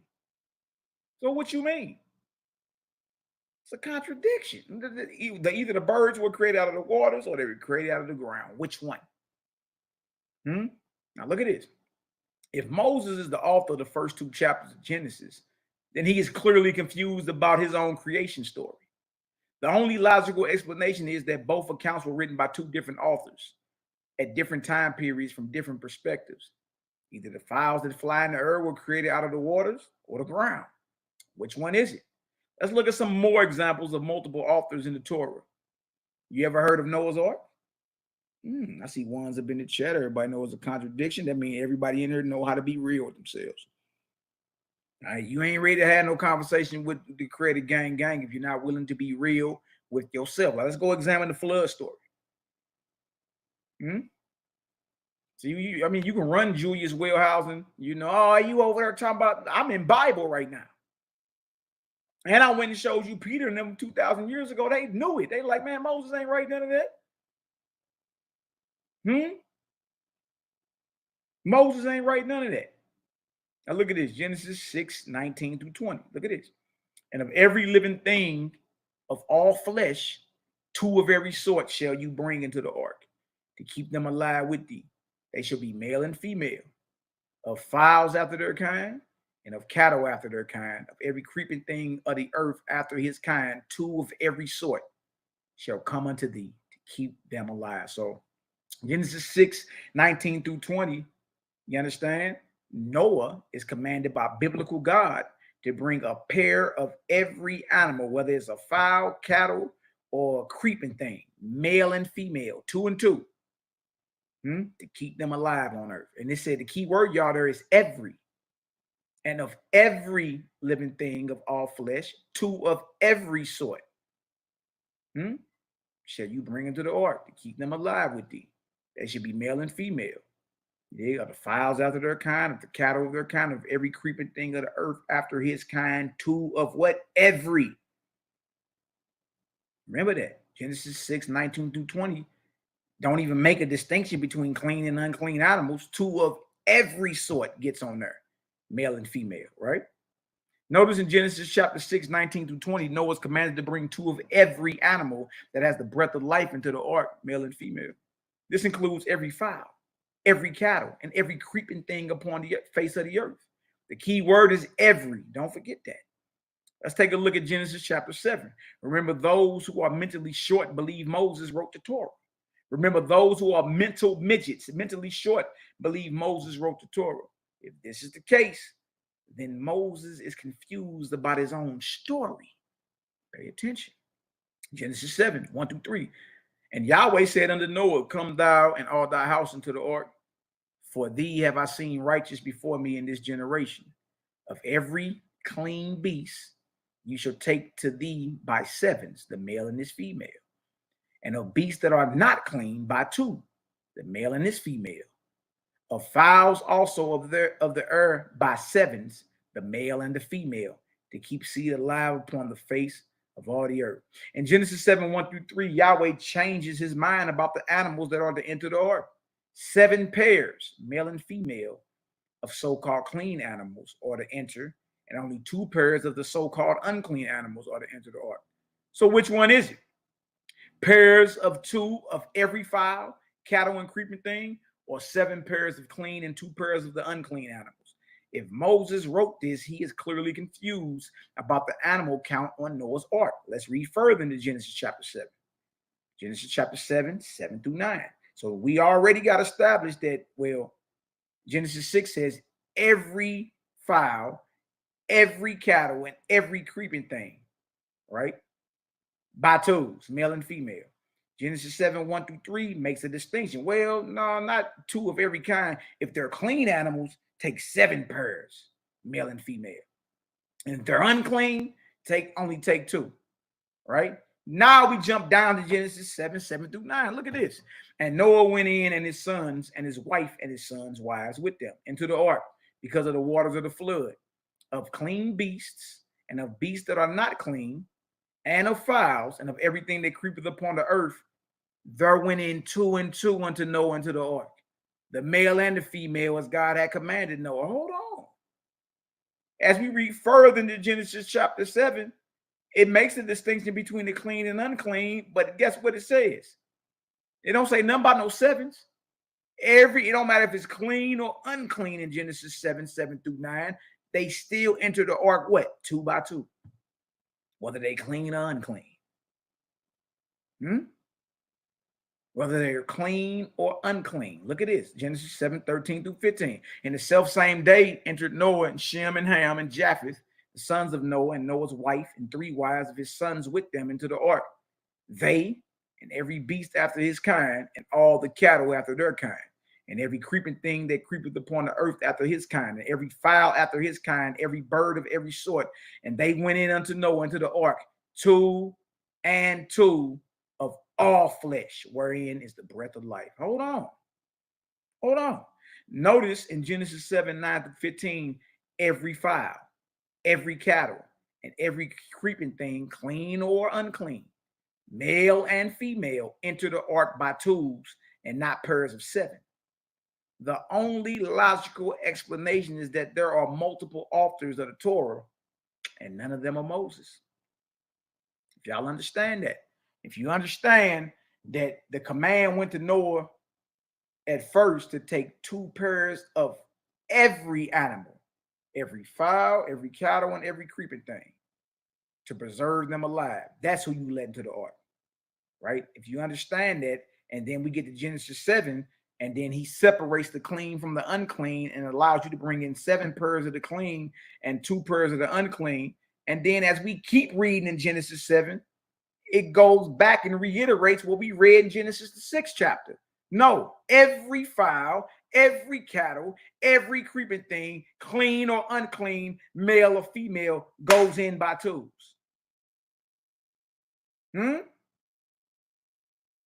If y'all understand that what we're looking at is either harmony or contradiction. If it's a contradiction, throw another 1 up in the chat.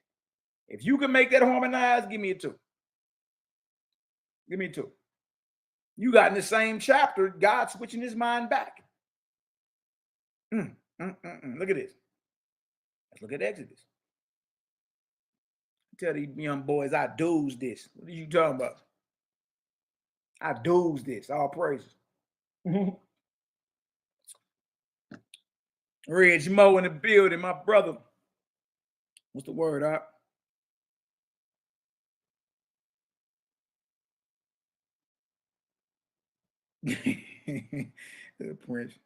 Prince Judah say, who wrote this contradiction? God? You crazy, man.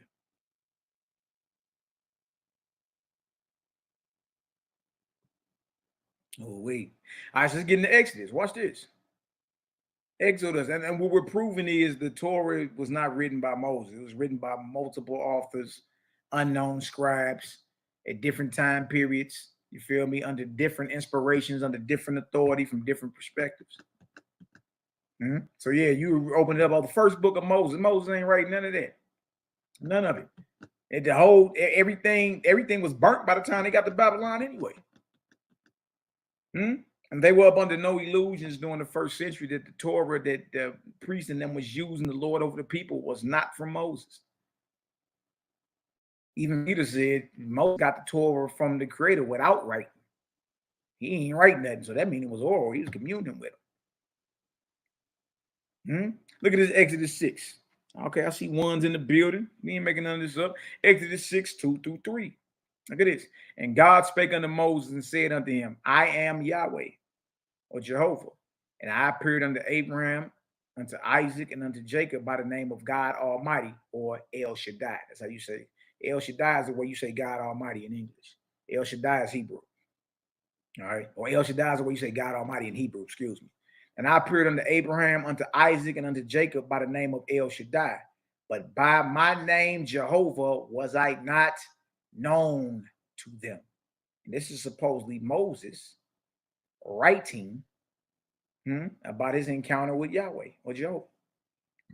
And according to supposedly Moses is saying that the patriarchs never had his name or the name of Jehovah. So that means, y'all, look at this. God spake to Moses and told him that Abraham, Isaac, and Jacob called him El Shaddai, God Almighty, and that they never knew of him by the name Jehovah or Yahweh. This is very problematic because if what biblical God is saying to Moses is true, then there shouldn't be anywhere in Torah where these great men of antiquity called him Jehovah / Yahweh. Take notes. Class is in session. This real quick. Yep. So Strong's Concordance H3068 is Jehovah. All right. That's where you get when you see Lord, capital Lord in the Bible, the Hebrew word behind that is Jehovah. All right. So that's the Strong's Hebrew lexicon right there. Okay. Let's click on it so y'all can see it. You got to play no games. You feel me? That way you can see what's going on. Cal, warning. Warning. H3068. All right. He's saying that they never called on Jehovah. Look at it. Strong's H3068. Yehovah. Yehovah. Look at this. Jehovah is translated how many times as Lord? 6,510 times. So if you got anywhere in there, Abraham, Isaac, or Jacob calling on the Lord, in Hebrew, it's Jehovah or Yahuwah. Whenever you see capital Lord in the Bible, the Hebrew name behind it is Jehovah. Jehovah, the existing one, the proper name of the one true God, unpronounced except with the vowel points. All right. Yahuwah, H1961, self-existent or eternal, meaning to be, Hawa. Jehovah, Jewish national name of God, Jehovah, the Lord. So y'all see that, right? So whenever you see Lord or any of that in English, it's Jehovah. And according to Exodus 6:3, biblical God told Moses that Abraham, Isaac, and Jacob never knew the name of Jehovah or never knew El Shaddai by Jehovah. That's what it says. That's what it says. So let's go see. Let's get back to it. Let's go see. Did Abraham ever call on the name Jehovah? Because they saying Exodus 6 says he didn't. Let's go to Genesis 22:14. And Abraham called the name of that place Jehovah Jireh. Hold on. What you mean Abraham ain't know? He called the name of the place Jehovah Jireh, as it is said to this day, in the mountain of Jehovah. Remember, the Lord is Jehovah. In the mount of Jehovah it shall be seen. Abraham is calling the place that he's at after the name of the God that revealed himself to Moses. And that God told Moses, according to Moses, that Abraham, Isaac, and Jacob never knew him by Jehovah. And we can flip right over to Genesis, the 22nd chapter in Torah, and see Abraham calling on Jehovah. Abraham did know the name of Jehovah and called upon his name. Let's see if his son Isaac knew God by the name of Jehovah. Genesis 26:24-25, headshot. And Jehovah and Yahweh appeared unto him, Isaac, the same night, and said, I am the God of Abraham, your father. Fear not, for I am with thee, and will bless thee, and multiply thy seed for my servant Abraham's sake. And he builded an altar there, and called upon the name of who? Jehovah, or the Lord. Just shows you the concordance, H3068. The Lord is translated 6,510 times as Jehovah.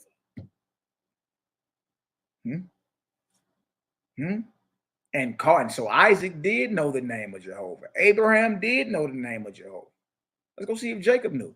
Look at this. And he multiplied and he builded, and he builded an altar there and called upon the name of the Lord, aka Jehovah, and pitched his tent there. And there Isaac's servants digged a well. Hold on. Isaac did know the name of Jehovah and called upon that name, and even built altars to Jehovah as his father before him. Let's see if his son Jacob knew God by the name of Jehovah. Genesis 28:12-13, 16, 18-21, headshot. And he dreamed, and behold, a ladder set up on the earth, and the top of it reached to heaven, and behold, the angels of God ascending and descending on it. And behold, Jehovah stood above it and said, I am Jehovah. This is what Jehovah telling Jacob. What do you mean Jacob didn't know his name? Huh? I am Jehovah, God of Abraham, your father, and the God of Isaac. The land whereon you liest, to thee will I give it and to your seed. And Jacob awaked out of his sleep, and he said, surely Jehovah or the Lord is in this place. And I knew it not.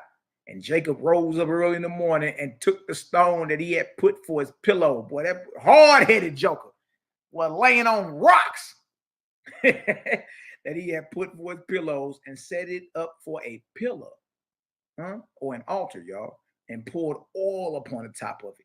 And he called the name of that place Bethel, but the name of that city was called Luz at the first. And Jacob vowed a vow, saying, if Elohim will be with me and will keep me in this way that I go, and will give me bread to eat and clothes to put on, so that I come again to my father's house in peace, then shall Jehovah or Yahweh be my God. Sit your monkey ass down somewhere talking about they didn't know the name. That means Exodus 6:3, you understand, is wrong, because we went to 3 different spots in Genesis and showed Abraham, Isaac, and Jacob not only calling on the name of Jehovah, but building altars in the name of Jehovah. So if you're saying Moses wrote both accounts, then Moses is clearly crazy as all hell and don't even understand the own story that he's authoring. What are you talking about? As we see according to the Torah, Abraham, Isaac, and Jacob not only knew the name of Jehovah, Yahweh, they called upon him and even built altars dedicated to Jehovah. If Moses is the author of the Torah, then he is utterly confused. Was the holy name Jehovah revealed to Moses first, or his forefathers before him? Either way, we have a clear-cut contradiction. Exodus 6:3 says Abraham, Isaac, and Jacob never knew the name Jehovah, but all through Genesis, they're calling on him. Which one is it? The only logical explanation is that both accounts were written by different authors, which doesn't include Moses. Sit your monkey ass down somewhere. Look at this. It's a source right here that I got. That's my actual book. Had to pull it out. I had to blow the dust off of it and pull it outside. Now I'm time back. Man, if y'all get some understanding, spin the vortex up in this deal, man. That's work. That's work, baby. That's work, baby. Moses and the original Torah by Abba Halil Silver. He's a rabbi. All right. Man, believe it or not, I got this book used for like $80. They wanted hellas for this book back in the day. I don't know how much they want for it now. But when I got this like 3-4 years ago, man, they wanted an arm and a leg for this. And I found a used one for $80. I said, let me get that deal. There must be some info in here. Let's read. Let's read. All right. Y'all check that book out when y'all get a chance. It's pretty marvelous. You know what I'm talking about? All right, page number 7. When the prophet Amos, 8th century BC, speaking in the name of Jehovah, confronted his people with the challenging question, did you bring to me sacrifices and offerings the 40 years in the wilderness, O house of Israel?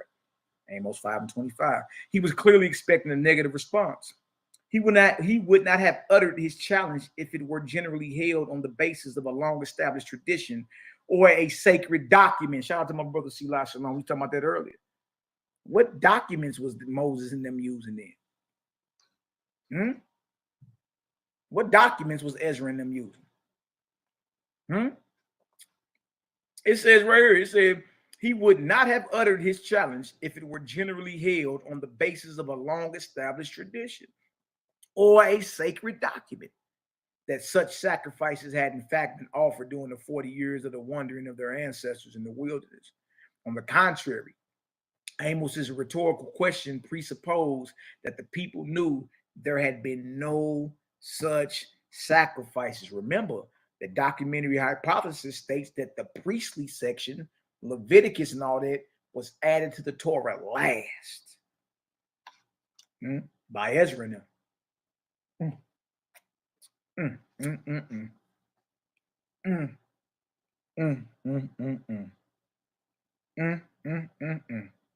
This is crazy. But the Exodus narratives in the Torah tell of Moses' request of the Pharaoh for permission to lead the people of Israel out into the wilderness, a 3-day journey, so that they might sacrifice unto Yahweh their God.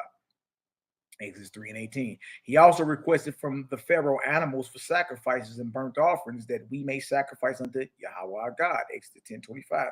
All the legal codes of the Pentateuch Torah take the institution of sacrifices for granted.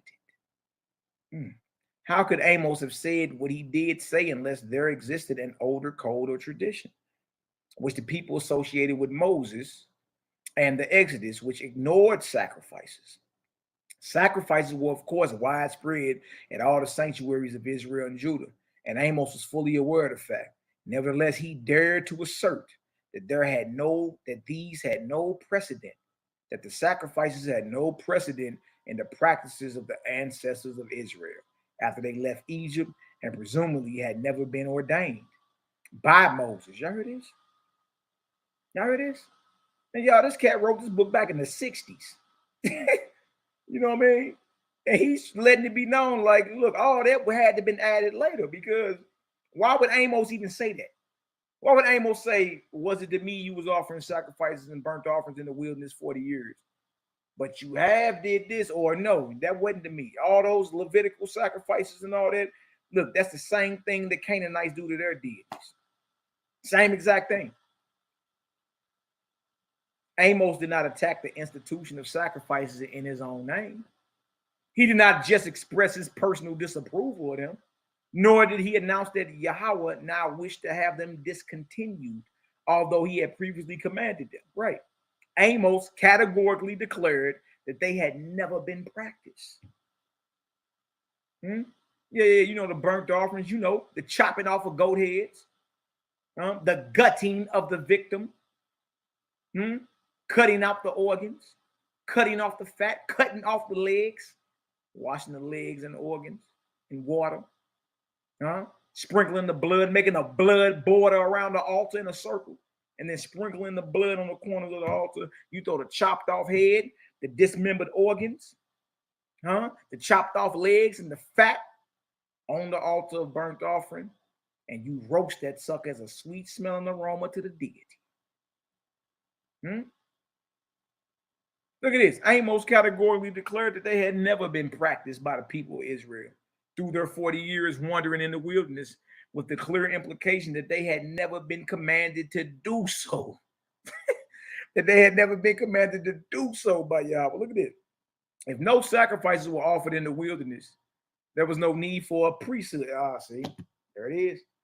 Y'all go today so amped about the holy Levitical priests. Y'all, this goes even deeper. If no sacrifices were commanded, who are these priests? They done wrote themselves into the narrative when came up off the people, because they collecting all the tithes, all of them.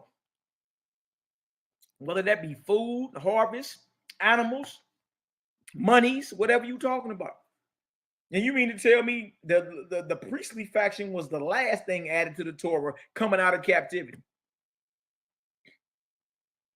If no sacrifices were offered in the wilderness, there was no need for a priesthood. Today you got Milli Vanilli running around here talking about he's the chief priest in Israel. Your boy Adonis, Gorilla Hebrew. Boy, you look remedial out here.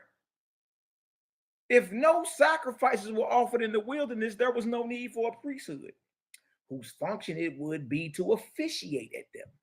The biblical account of sacrifices offered at the tent of meeting, Mishkan Ohel Moed, during the years of wanderings in the wilderness must therefore be viewed as what? As a later priestly revision. Bag drop, boy. And this ain't the documentary hypothesis. Our people don't have a clue, man. We don't know if we coming or going. You so devoted. Oh, look at the devoted disciple to the deity. Him so cute. You don't know what you doing. You just blindly read something and say, okay, yeah, that's what it is. You know what I mean? And just ready to crash out. You ain't critically examined none of it. None of it. And then you done turned the murder of Yahshua into a sacrifice. How about the sacrifices were never ordained by the Creator? Never. No, y'all murdered Big Bro. That's what you did. You murdered this man who came and brought this highlight of Jaja to you. You murdered him. And now you want to change into a sacrifice to make sure it replaces the sacrifices that God never commanded anyway. He ain't never wanted you to kill nothing he made alive. For what? To calm him down? For what? To appease the God? He's angry, calm him down? Well, what do he want? He want a candy? He want a Jolly Rancher? He want a hug? No, he wants some blood. What the hell is wrong with y'all? Or a priesthood. Ah, see, there it is. Y'all go today so amped about the holy Levitical priests. Y'all, this goes even deeper. If no sacrifices were commanded, who are these priests? They done wrote themselves into the narrative when came up off the people. Because they collecting all the tithes. All of them. Whether that be food, harvest, animals, monies, whatever you talking about. And you mean to tell me the priestly faction was the last thing added to the Torah coming out of captivity? Huh? If no sacrifices were offered in the wilderness, there was no need for a priesthood. Today you got Milli Vanilli running around here talking about something. He's the chief priest in Israel. Your boy Adonis, Gorilla Hebrew. Huh? Boy, you look remedial out here. If no sacrifices were offered in the wilderness, there was no need for a priesthood, whose function it would be to officiate at them. The biblical account of sacrifices offered at the tent of meeting, Mishkan, Ohel, Moed, during the years of wanderings in the wilderness must therefore be viewed as what? As a later priestly revision. Bag drop, boy. And this ain't the documentary hypothesis. A lot of people don't have a clue, man. We don't know if we coming or going. You so devoted. Oh, look at the devoted disciple to the deity. Him so cute. You don't know what you doing. You just blindly read something and say, okay, yeah, that's what it is. You know what I mean? Just ready to crash out. You ain't critically examined none of it. None of it. And then you done turned the murder of Yahshua into a sacrifice. How about the sacrifices were never ordained by the Creator? Never. No, y'all murdered Big Bro. That's what you did. You murdered this man who came and brought this highlight of Jaja to you. You murdered him. And now you want to change into a sacrifice to make sure it replaces the sacrifices that God never commanded anyway. He ain't never wanted you to kill nothing he made alive. For what? To calm him down? For what? To appease the God? He's angry, calm him down? Well, what do he want? He want a candy? He want a Jolly Rancher? He want a hug? No, he wants some blood. Man, what the hell is wrong with y'all? All that is later revisions. Here you go in 2024, so devoted, ready to crash out. You know, gravel mouth Dawood. I hear Zion Lex and them talking. You know, it's just, you know, the Ruach and the Rofinu, and nigga, you don't even talk like that. You don't even talk like that. You cats are taking on the vibration of your enemies. Don't even know it. Don't even know it. Huh? Look at this. It says right here. It says, during the years of wanderings in the wilderness must therefore be viewed as a later priestly revision. A backward, look at this. And y'all get mad at us when we talk about backdating. They backdating all this shit, man. Look at this. It says, hold on. Let me read this straight through.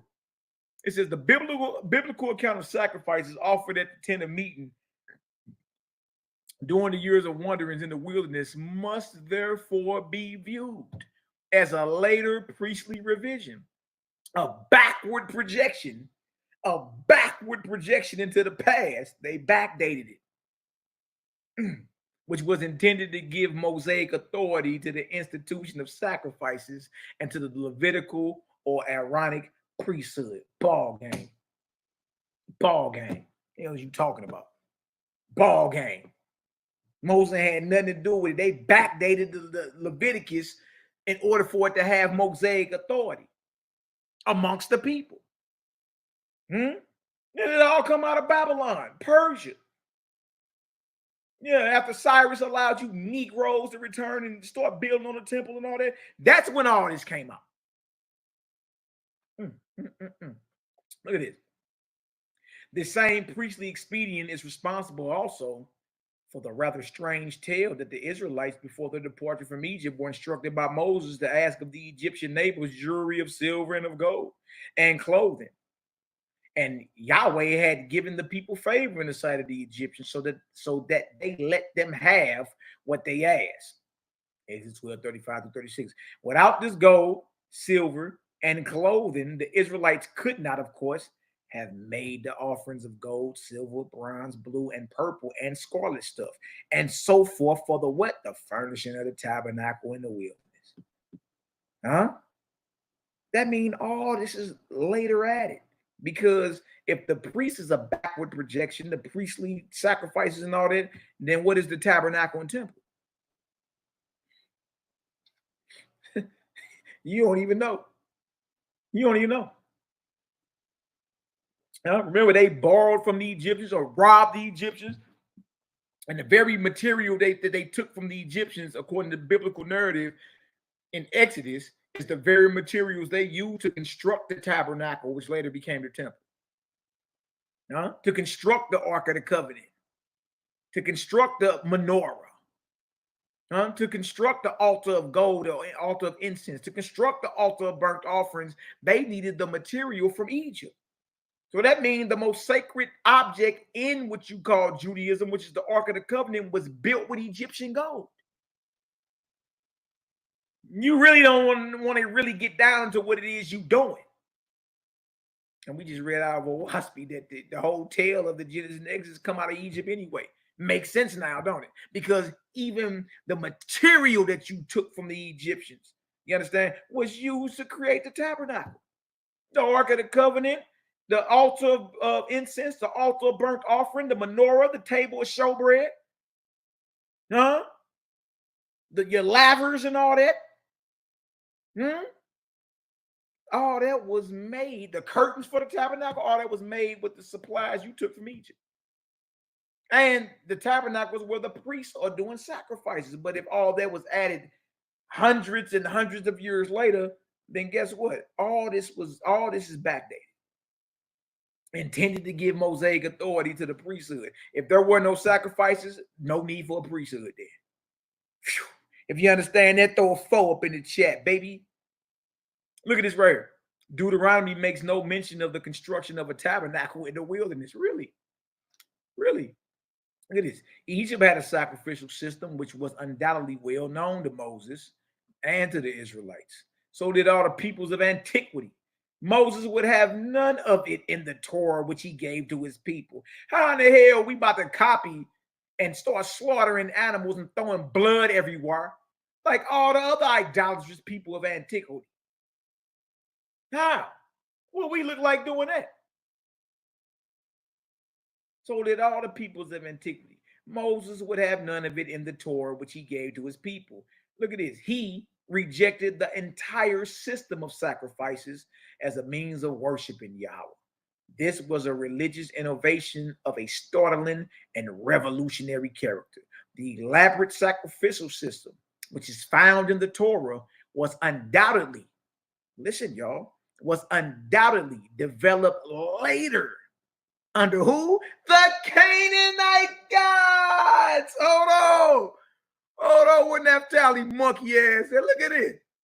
Oh my God, bro. Do y'all see this? Canaanite influence. You know, my bro Selah already showed y'all the Canaanite Holy of Holies. Man, look, y'all better leave us alone. And y'all, this is a rabbi. This is a rabbi who wrote this book in the 1960s telling you the elaborate sacrificial system, which is found in the Torah, was undoubtedly developed later under Canaanite influence. Bag drop, boy. In some instances, the very names of the sacrifices. In some instances, the very names of the sacrifices were appropriated from them. From who? The Canaanite gods. She don't know what the hell she talking about. You don't even realize you're worshiping a Canaanite god, boo-boo. You in Canaan's land. You speaking Canaan's language. You in Canaan's holy of holies. And the names of your deities, the name of your gods are Canaanite. Yahweh, El, Elohim, all that. But cursed be Canaan, though. How, when you in his land speaking his language and calling on his gods, and performing his sacrifices? Yeah, that part. Look at this. Amos knows of a Torah. Amos knows of a Torah of Yahweh, Amos 2:4. He denounces the people of Judah for having rejected this Torah and for not, and for not having kept Yahweh's statutes. Hold on 1 second, y'all. 1 second. All right. 1 second. Let me holler at Mom Duke real quick. That's Mom's calling me and make sure everything cool. Give me 1 second.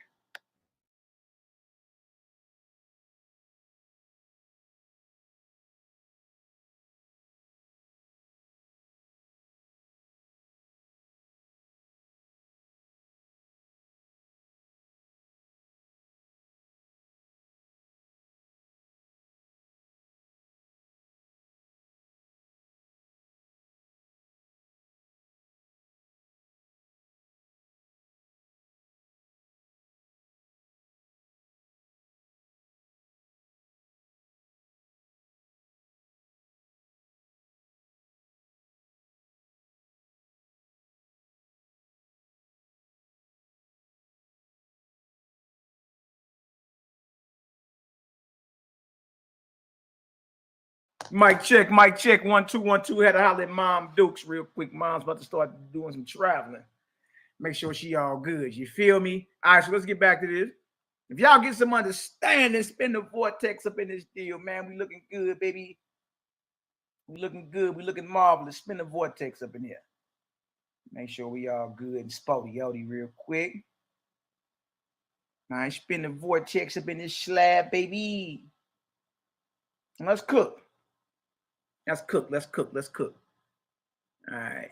You gotta always make sure your fam good, man. Mom Dukes. Your mom's is all good, okay? All right, where was we at? All right, I'm gonna start back right here.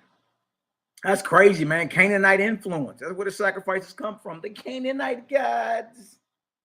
The Canaanite. Hey, Bron threw the best impersonation, though, man. Y'all gotta hear Bron say it. The Canaanite gods. Okay.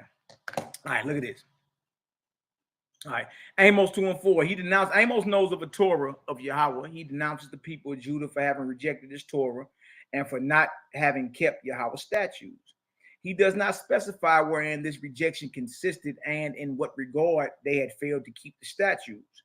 He calls attention, however, to the lies which have led them astray, after which their fathers walked. This undoubtedly was understood by his listeners to refer to the worship of other gods and to idolatrous practices. When Amos subsequently enumerates the transgressions of Israel, he is more specific. They sell the righteous for silver and the needy for a pair of shoes. They trample the head of the poor into the dust of the earth. They indulge in the indecent rites which were associated with the worship of Ashtaroth. Good night, boy. Good night, boy. You see what these priests are doing?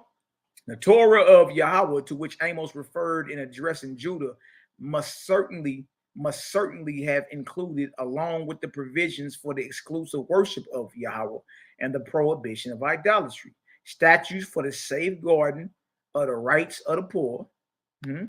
That's righteous. And the needy and other matters of social justice, which are included in his indictment of Israel. Hosea, 8th century BC, 2 is aware of a Torah of Yahweh, which the people had transgressed, and also of a covenant which they broke, Hosea 8:1. He too assumes that the people knew of what he spoke.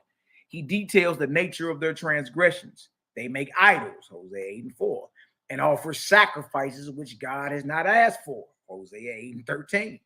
There is no faithfulness, truth, or kindness, and no knowledge of God in the land.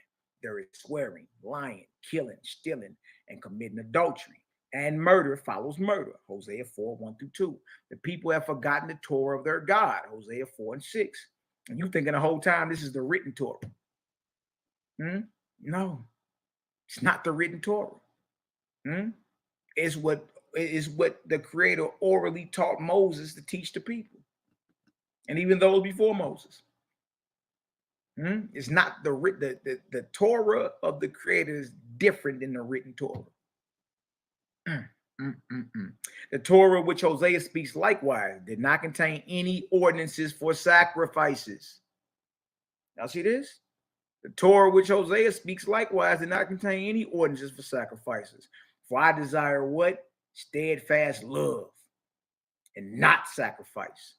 The knowledge of God rather than what? Burnt offerings, which is a chopped off goat head.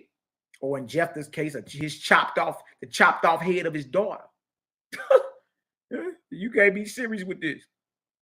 The Torah which Hosea speaks was undoubtedly the same Torah which Amos quoted as his authority. Micah, another prophet. So we got Amos, Hosea, Micah, Isaiah, Jeremiah. The prophets was totally against what the priests were doing. Now, how was that possible if what the priests were doing was established before the prophets?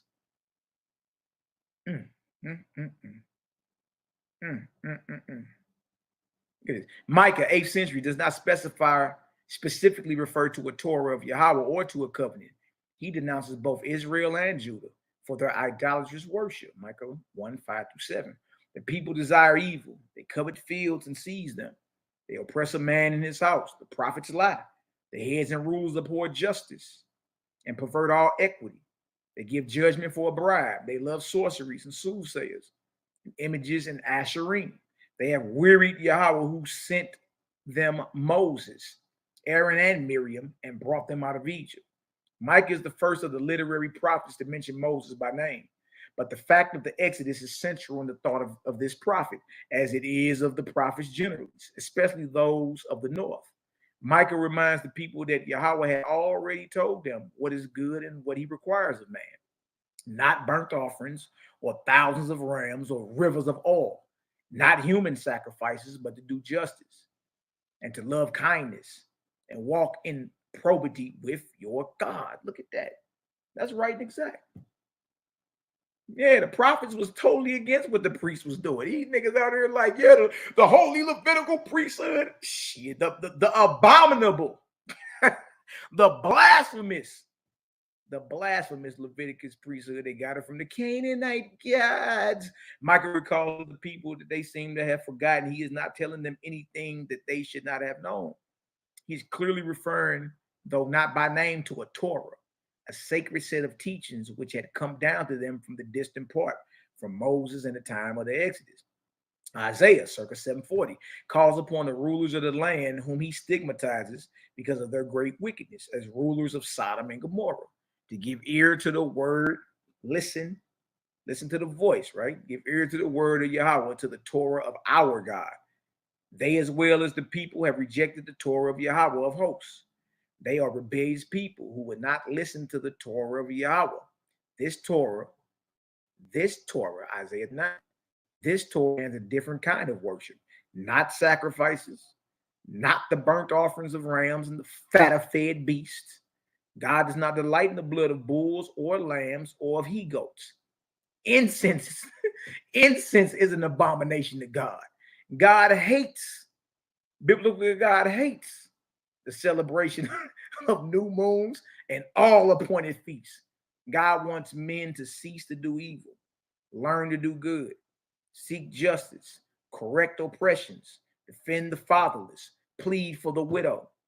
Isaiah 1:16-17. This is the Torah which the people had received and which they had rejected.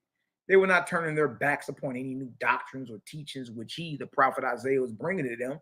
He was only the messenger who had been sent by Yahweh to admonish the people to return to the Torah of Yahweh, which had been given to their ancestors, from which they, their descendants, had strayed. No prophet drives home the thought that there was an original Torah which did not contain any reference to sacrifices more forcibly than Jeremiah. His is the most unqualified assertion of all. His is the most unqualified assertion of all. Thus says Yahweh of hosts, the God of Israel, add your burnt offerings to your sacrifices and eat the flesh. And that's crazy, because if you know anything about a burnt offering is wholly consumed by fire, right? Anybody putting that up there don't partake in it at all. So that's crazy. He's telling you, go ahead and add your burnt offerings to your sacrifice and eat the flesh. For in the day that I brought them out of the land of Egypt, I did not speak to your fathers or command them concerning what? Burnt offerings and sacrifices. Jeremiah 7:21 and 22. Amos had declared that the ancestors of Israel in the wilderness had not offered any sacrifices. Jeremiah now states categorically that Yahweh never commanded them anything concerning sacrifices. So that if the prophets are saying that means Moses didn't write Leviticus. Look at this. Jeremiah refers to a class of religious leaders in his day, other than priests, shepherds, rulers, and prophets, who were known to Tofsei HaTorah, they that handle the Torah, the guardians of the Torah, who, like the others, had betrayed their trust. This would suggest not only that there was in existence a recorded Torah, but that it was entrusted to a special group of men whose task apparently it was to guard it and to teach it to the people. Almost done. The people have forsaken this Torah which Yahweh had given them, Jeremiah 9 and 12. All the evil which had come upon them was due to the fact that they had forsaken Yahweh and had not kept his Torah, Jeremiah 16 and 11, also 6 and 19. And remember, Yahweh's Torah is not the written Torah. Remember, that Torah was given to Moses without writing. Peter said that in the Nazarene Acts. Jeremiah singles out for distinction only two figures from his people's long past, Moses and Samuel. Though Moses and Samuel stood before me, yet my heart would not turn toward this people. Jeremiah 15 and 1. Moses was their leader at the time of the Exodus, and Samuel at the time of the founding of the monarchy. Both prayed and pleaded for the people in dark and perilous hours of divine wrath. Jeremiah's admiration for Samuel was inspired in part by his attitude towards sacrifices. Though himself a priest in the sanctuary of Shiloh and elsewhere, he proclaimed as Yahweh as great delight in burnt offerings and sacrifices, as in obeying the voice of Yahweh. Behold, to obey is better than sacrifice. To obey is better than sacrifice, and to hearken than the fat of rams. Samuel, centuries later and under changed conditions, tried to continue the spiritual tradition of Moses. The temple in Jerusalem, Jeremiah proclaimed, will become a heap of ruins like Shiloh if the people persisted in ignoring the Torah, which Yahweh had set before them.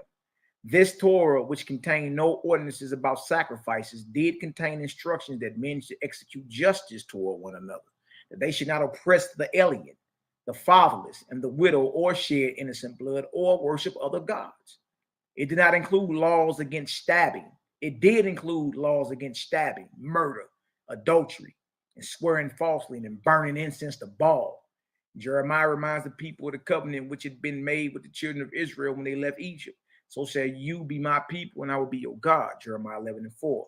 They had broken this covenant by worshiping other gods, Jeremiah 22 and 9. The people had been persistently warned of the consequences which would follow the breaking of the covenant. Nevertheless, they walked in the stubbornness of their evil hearts.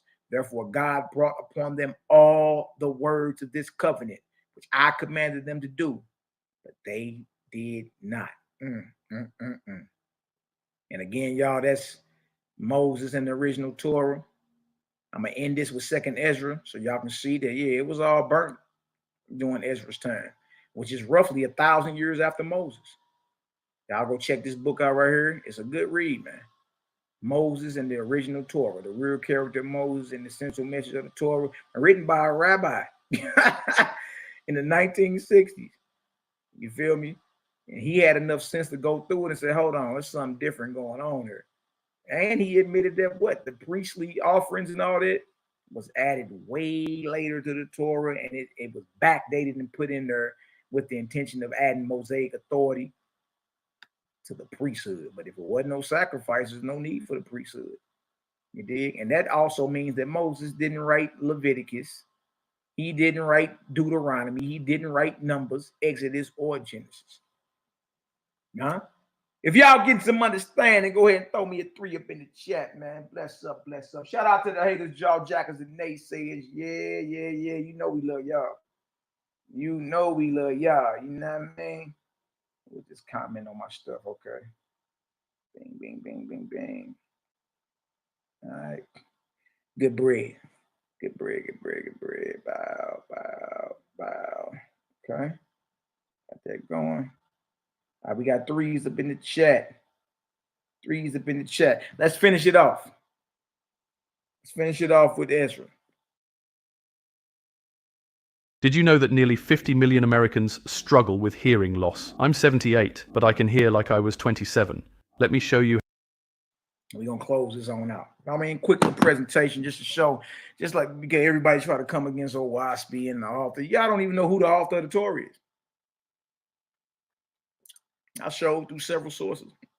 From Bible and even outside Bible. You don't know. You don't know who wrote the Torah. So at least we know who Waspy came through. You don't even know who wrote Torah or Bible for the most part.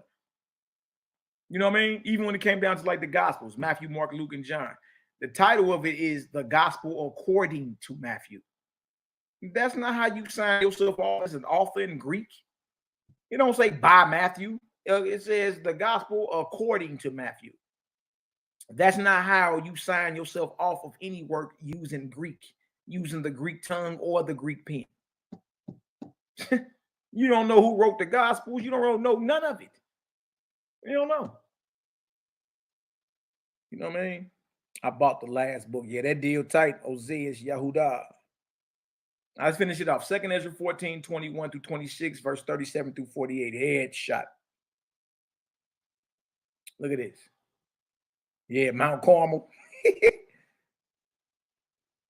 Yeah, Mount Carmel. So this is Ezra speaking to the biblical God. For thy Torah is burnt. See, and this is during the Babylonian captivity.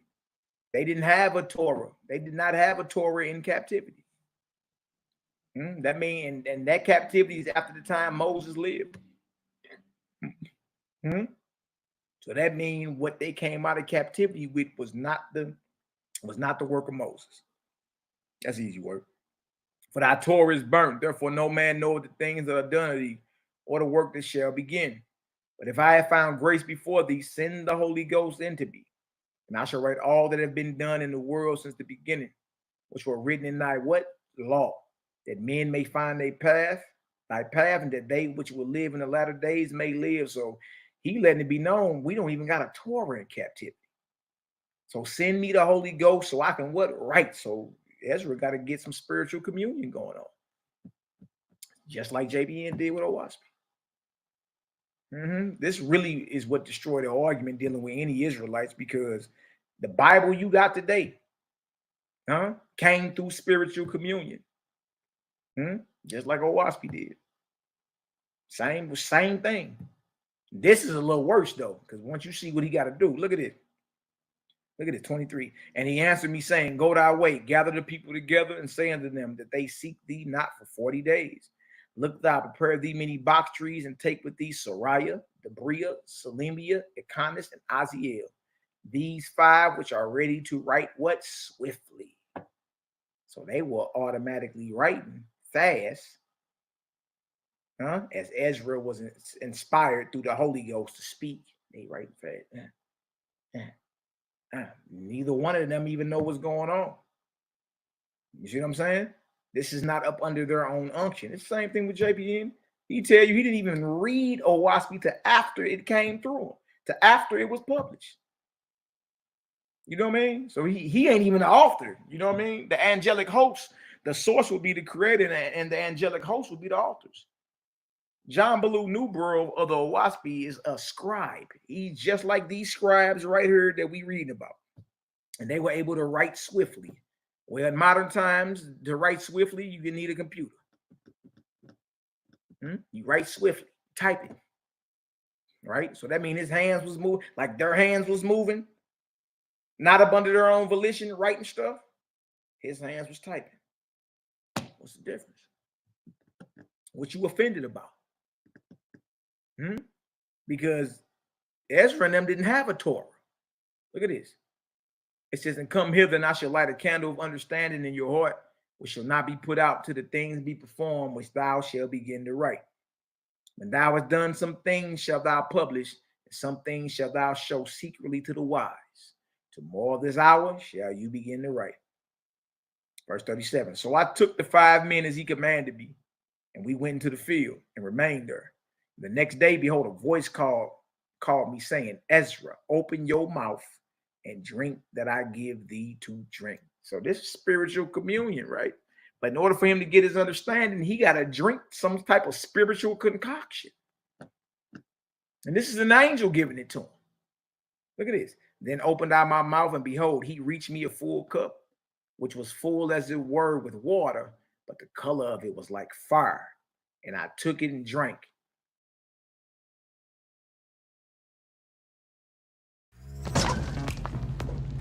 Not so fast, huh? Tell me it looks worse than it is.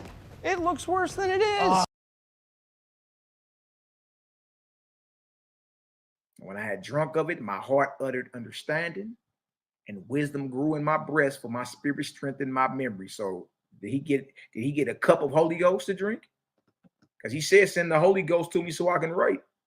And then this angel gives him a cup of water that got the color of fire. He drinks it, and then he starts uttering understanding. So my question is, did Ezra drink a cup of the Holy Ghost? Because he asked for the Holy Ghost, and the Spirit gave him a cup. And once he drank that cup, then his understanding started. You feel me? That boy drinking on that Holy Ghost right and still, boy. And my mouth was open and shut no more. The highest gave understanding unto the 5 men, the scribes, right? And they wrote the wonderful visions of the night that were told, which they knew not. They writing and don't know what they're writing. They don't know. This is not coming out of their, even though they're writing, it's not coming out of their mind. You see what I'm saying? It's the same thing with Owaski. Same exact thing.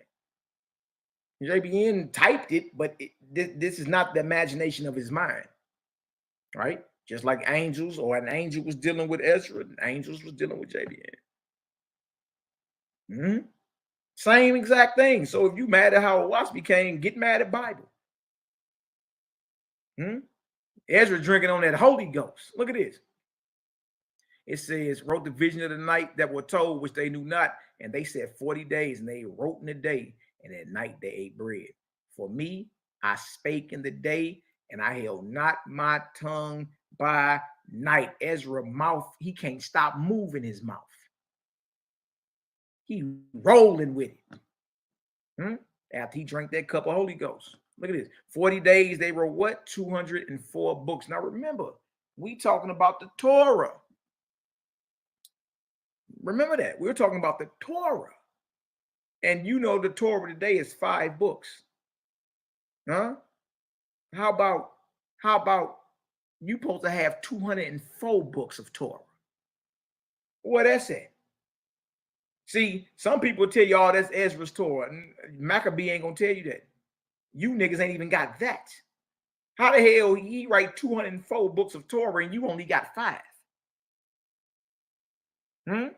What are the other 199 books of Torah? Good night, boy. Look at this.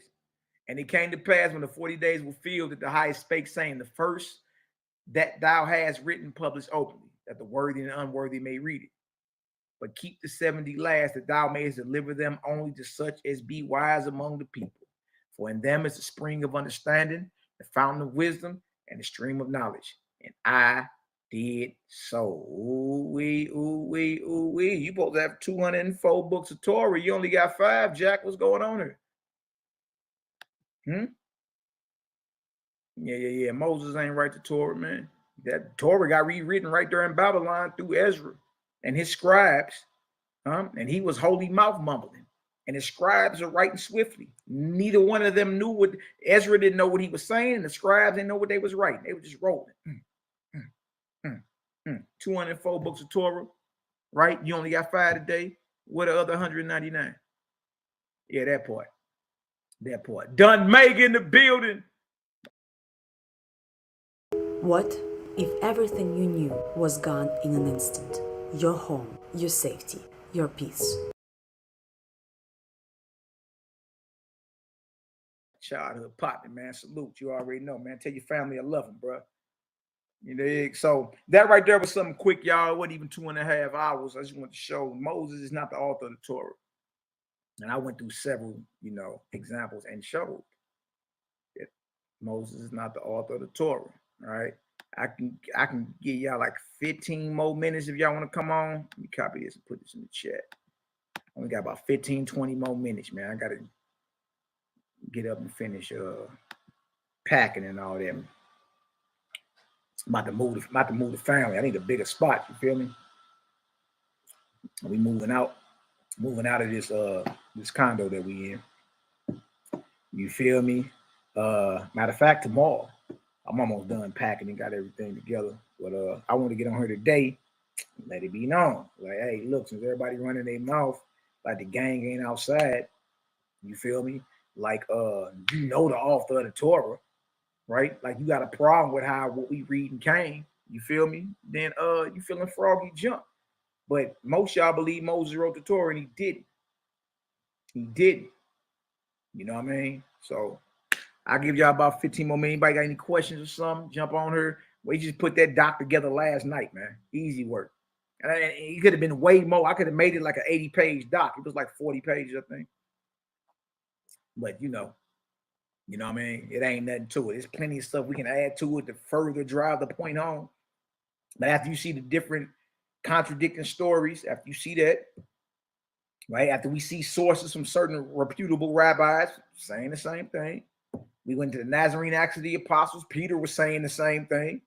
You feel me? Like Moses ain't right what y'all got today. That means what you got today. Moses ain't right what they had in his day, let alone today. So how do you talk ish about any author, you dig? But you don't know the author, what you peddling around her. You don't even know the author of what you peddling. You don't even know. You don't know if you coming or going. You just running your mouth. You know what I mean? So it's all good, family, love, light, and cosmon, meaning balance. Yeah, man, that's easy. And if anybody y'all know want to debate y'all little brother on that, tell him he ain't. Look, his fingers ain't broke. His fingers ain't broke. Yep. You can either get under the wing or get in the ring, boy. You either gonna get up under the wing, or get in the ring. What you want to do? This is real simple, man. You feel me? So a lot of people don't like how we come off. Even some faithists. You see some faithists that don't like the game because of how we, we're confident in what we're talking about. You feel me? And we ain't finna play with Israel. We know how Israelites are. We Israelites. We know how they are. You gotta punch them in the mouth with the truth. Other than that, they're not gonna listen to you. Like, who is this? Came around here unsure, yawning, scratching, doing all this and trying to wing the answer. No, not right to it. We ain't licking our fingers trying to figure nothing out. Right to it. Back to back. Back to back. Damn, nigga, overkill. I know. Go over there and lick your wounds. Go over there and lick your wounds. You know what I mean? And come on back outside when you're healed on up, man. I feel you, Sister Tabitha. Sister Tabitha say, man, stop debating all these low-hanging fruit. I know. They just, I don't know, sis. You know how it is, man. You dig? These cats be thinking they running something. They think they punk somebody if we don't. So I already told them I've been a wolf my whole life, not a sheep. I've been a shark my whole life, not a guppy. So you barking up the right tree. You know what I mean? Trying to talk heavy to me about your God or what you think you about to do. Man, I'm game. What's up? What's up? I'm all the way game. You feel me? So that's all that is. Like, I'd rather do presentations and keep it cool. But you know, these cats been entertaining these deities for so long, sis. You feel me? They be foaming at the mouth. You dig? They call themselves throwing threats our way. We ain't tripping off none of that. You know what I mean? But one thing that we would never be made to look like as if we tucked our tail and ran. You know what I mean? Nah, I'm in the trenches. So if you in the trenches and shots is whizzing past you, we bust back too. You feel me? Now they gonna learn to stand down. That's it. I mean, we ain't looking for them, they looking for us. In the words of my brother Cosmo Kai, if you looking for a problem, you already got one. Can you imagine us letting a JJ or a quote unquote apostle or a black Jesus minister or a Tazari Whack or a Judah Natzaru or what's some of the name of these other misfits? Could you imagine us letting it seem that they got us scared? No, boy, you about to get this work the old school way, right in front of everybody. You dig? And once you get that work, we right back to teaching. That's it. That's it. We just the wrong ones to think you gonna play ball with us, and we ain't gonna play ball back. That's it. That's it. So yeah, we salute, you know, and shout out to my emails and the older mothers. And I understand what y'all saying. Trust me. I understand what you're saying, but you know your son. You know your sons. You feel me? We outside. And I'm never standing down. Somebody call me out, boy. I'm game. What's up? Let's get this cracking. You feel me? It's almost like we grew up slap boxing, and you know we competitors in certain ways. So it's like, nah, nigga, you're not about to have me looking like I'm scared of you. You know what I mean? And you a whole mental midget around here. You know what I mean? So y'all just be thankful y'all got sons that's gonna defend y'all and what we talking about. You feel me? To the death. I don't care what nobody got to say. You feel me? I don't care what nobody got to say. Man, look, we together, we a family. So whoever got a problem with anybody over here already got a problem with me. Period. Because if they was real, they'd be over here with us. You know, we the only ones talking about the creator. In this era, you know what I mean? We talking about the creator. We talking about love, light, balance. You know what I mean? And that's it. You did. But you not about to think you done punk somebody, boy. I'm game. What's up? Oh, okay. Okay. See, people don't like when we match energy back. I'm gonna match that right on back, boy. What's up? What you talking about? You dig? And then you get intellectually whooped real quick. It's just this stuff's easy. Indeed. So I love all y'all. Indeed, in the truth, man. Y'all continue to pray for us as we continue to pray for y'all. Pray for yourselves too. You know what I mean? The creator is marvelous, man. The creator is marvelous, glorious. You feel me? And we're going to see greater wonders than all of this. And I always remember this too, y'all, when you read Owaspy. Y'all know there's a faction of faith that's called the warrior faithists. Yeah. I'm cut from that cloth right there. Yeah. Look, every time. That's like me seeing one of my brothers or sisters or even our elders out in public, and somebody think they about to press y'all. Look, listen to me. It's gonna go up in that day. It ain't going down. It's going up, and it's stuck. I ain't got no problem with it. That's just what it is. It's been like that my whole life. Whatever. Yeah, we defend y'all too. Yep. I don't eat my watch out. I'm gonna slide this nigga. Bow. Hey, you know, we'll raise them up later. Hey, bro, hey, I had to realign your jaw when you talking bad to Emop, man. You know what I mean? Please forgive me. You know what I mean? Let's, start building. You know what I mean? But boy, if you got to get your jaw realigned because you think you about to press one of our elders, then you got nothing coming. You know what I mean? That's just what it is, man. We've always been like that. My childhood partner's in the chat right now. Dunn Maker, Sean Dunn. He tell you, we always been like that. Always. You know what I mean? Always. Like, no problem. Hey, Dunn, you remember, hey, man, you remember that one, man, it was the 4th of July, man, back in, like, I want to say around 2002. Me, you, and Cuz was, we was out kicking it like a hotel party and all that. And some goofy ass guy, look, you had just got fly, boy. You was coordinated, boy, from the head to the soles of your feet, bro. And some goofy ass cat spilled some what was he drinking that? Hypnotic. You remember the Incredible Hulk, the Hennessy and Hypnotic, it turned into a green. He spilled that on Dunn Mega Coke. Man, bro, listen to me. Man, me and Cuz had to keep Dunn up off this cat. Like, bro, come on, man. It's all good. You feel me? So I'm just saying it's like we've always been like that. Like, if you looking for a problem, you already got it. We'd rather be peaceful. It's all good. We'd rather, talk about peace, love, righteousness, healing, good works, you know what I mean? Progression, salvation, resurrection, and all that. Hey, I'm telling y'all, you can't make this stuff up. You know what I mean? Now, I done known Dunn since, man, listen to me. Listen to me. My old dude and his granddaddy was close. They stayed 2 doors down from us. The Dunns and them. He remember that? That's what I'm saying. It's like we always, man, look, listen to me. We always been on go mode. Go mode. What you mean? But our intentions are pure. We ain't never we're not bullying nobody. We bully the bullies. If you think you're going to get one off, you got something coming. Other than that, we just here to have a good time. And it's like that with all y'all. You know what I mean? We all get together and, you know what I mean? But if something goes sideways, who you think about to be on the front line? Just watch out. We got this. Watch out. We got this. You feel me? So feel good, man. You got brothers in your corner, brothers and sisters in your corner is going to take it there for you. You feel me? So I'm about here, y'all. All praises to the ever-present creator, the all in all, the always was, is, and ever shall be. You understand? The mighty and great spirit, the mighty and great I am. You feel me? Hey, man, use this day to get on out there and do a marvelous work for somebody, man. Jaja is marvelous. In the words of my brother Cosmo and Kyle, breathe in and let the light in, baby.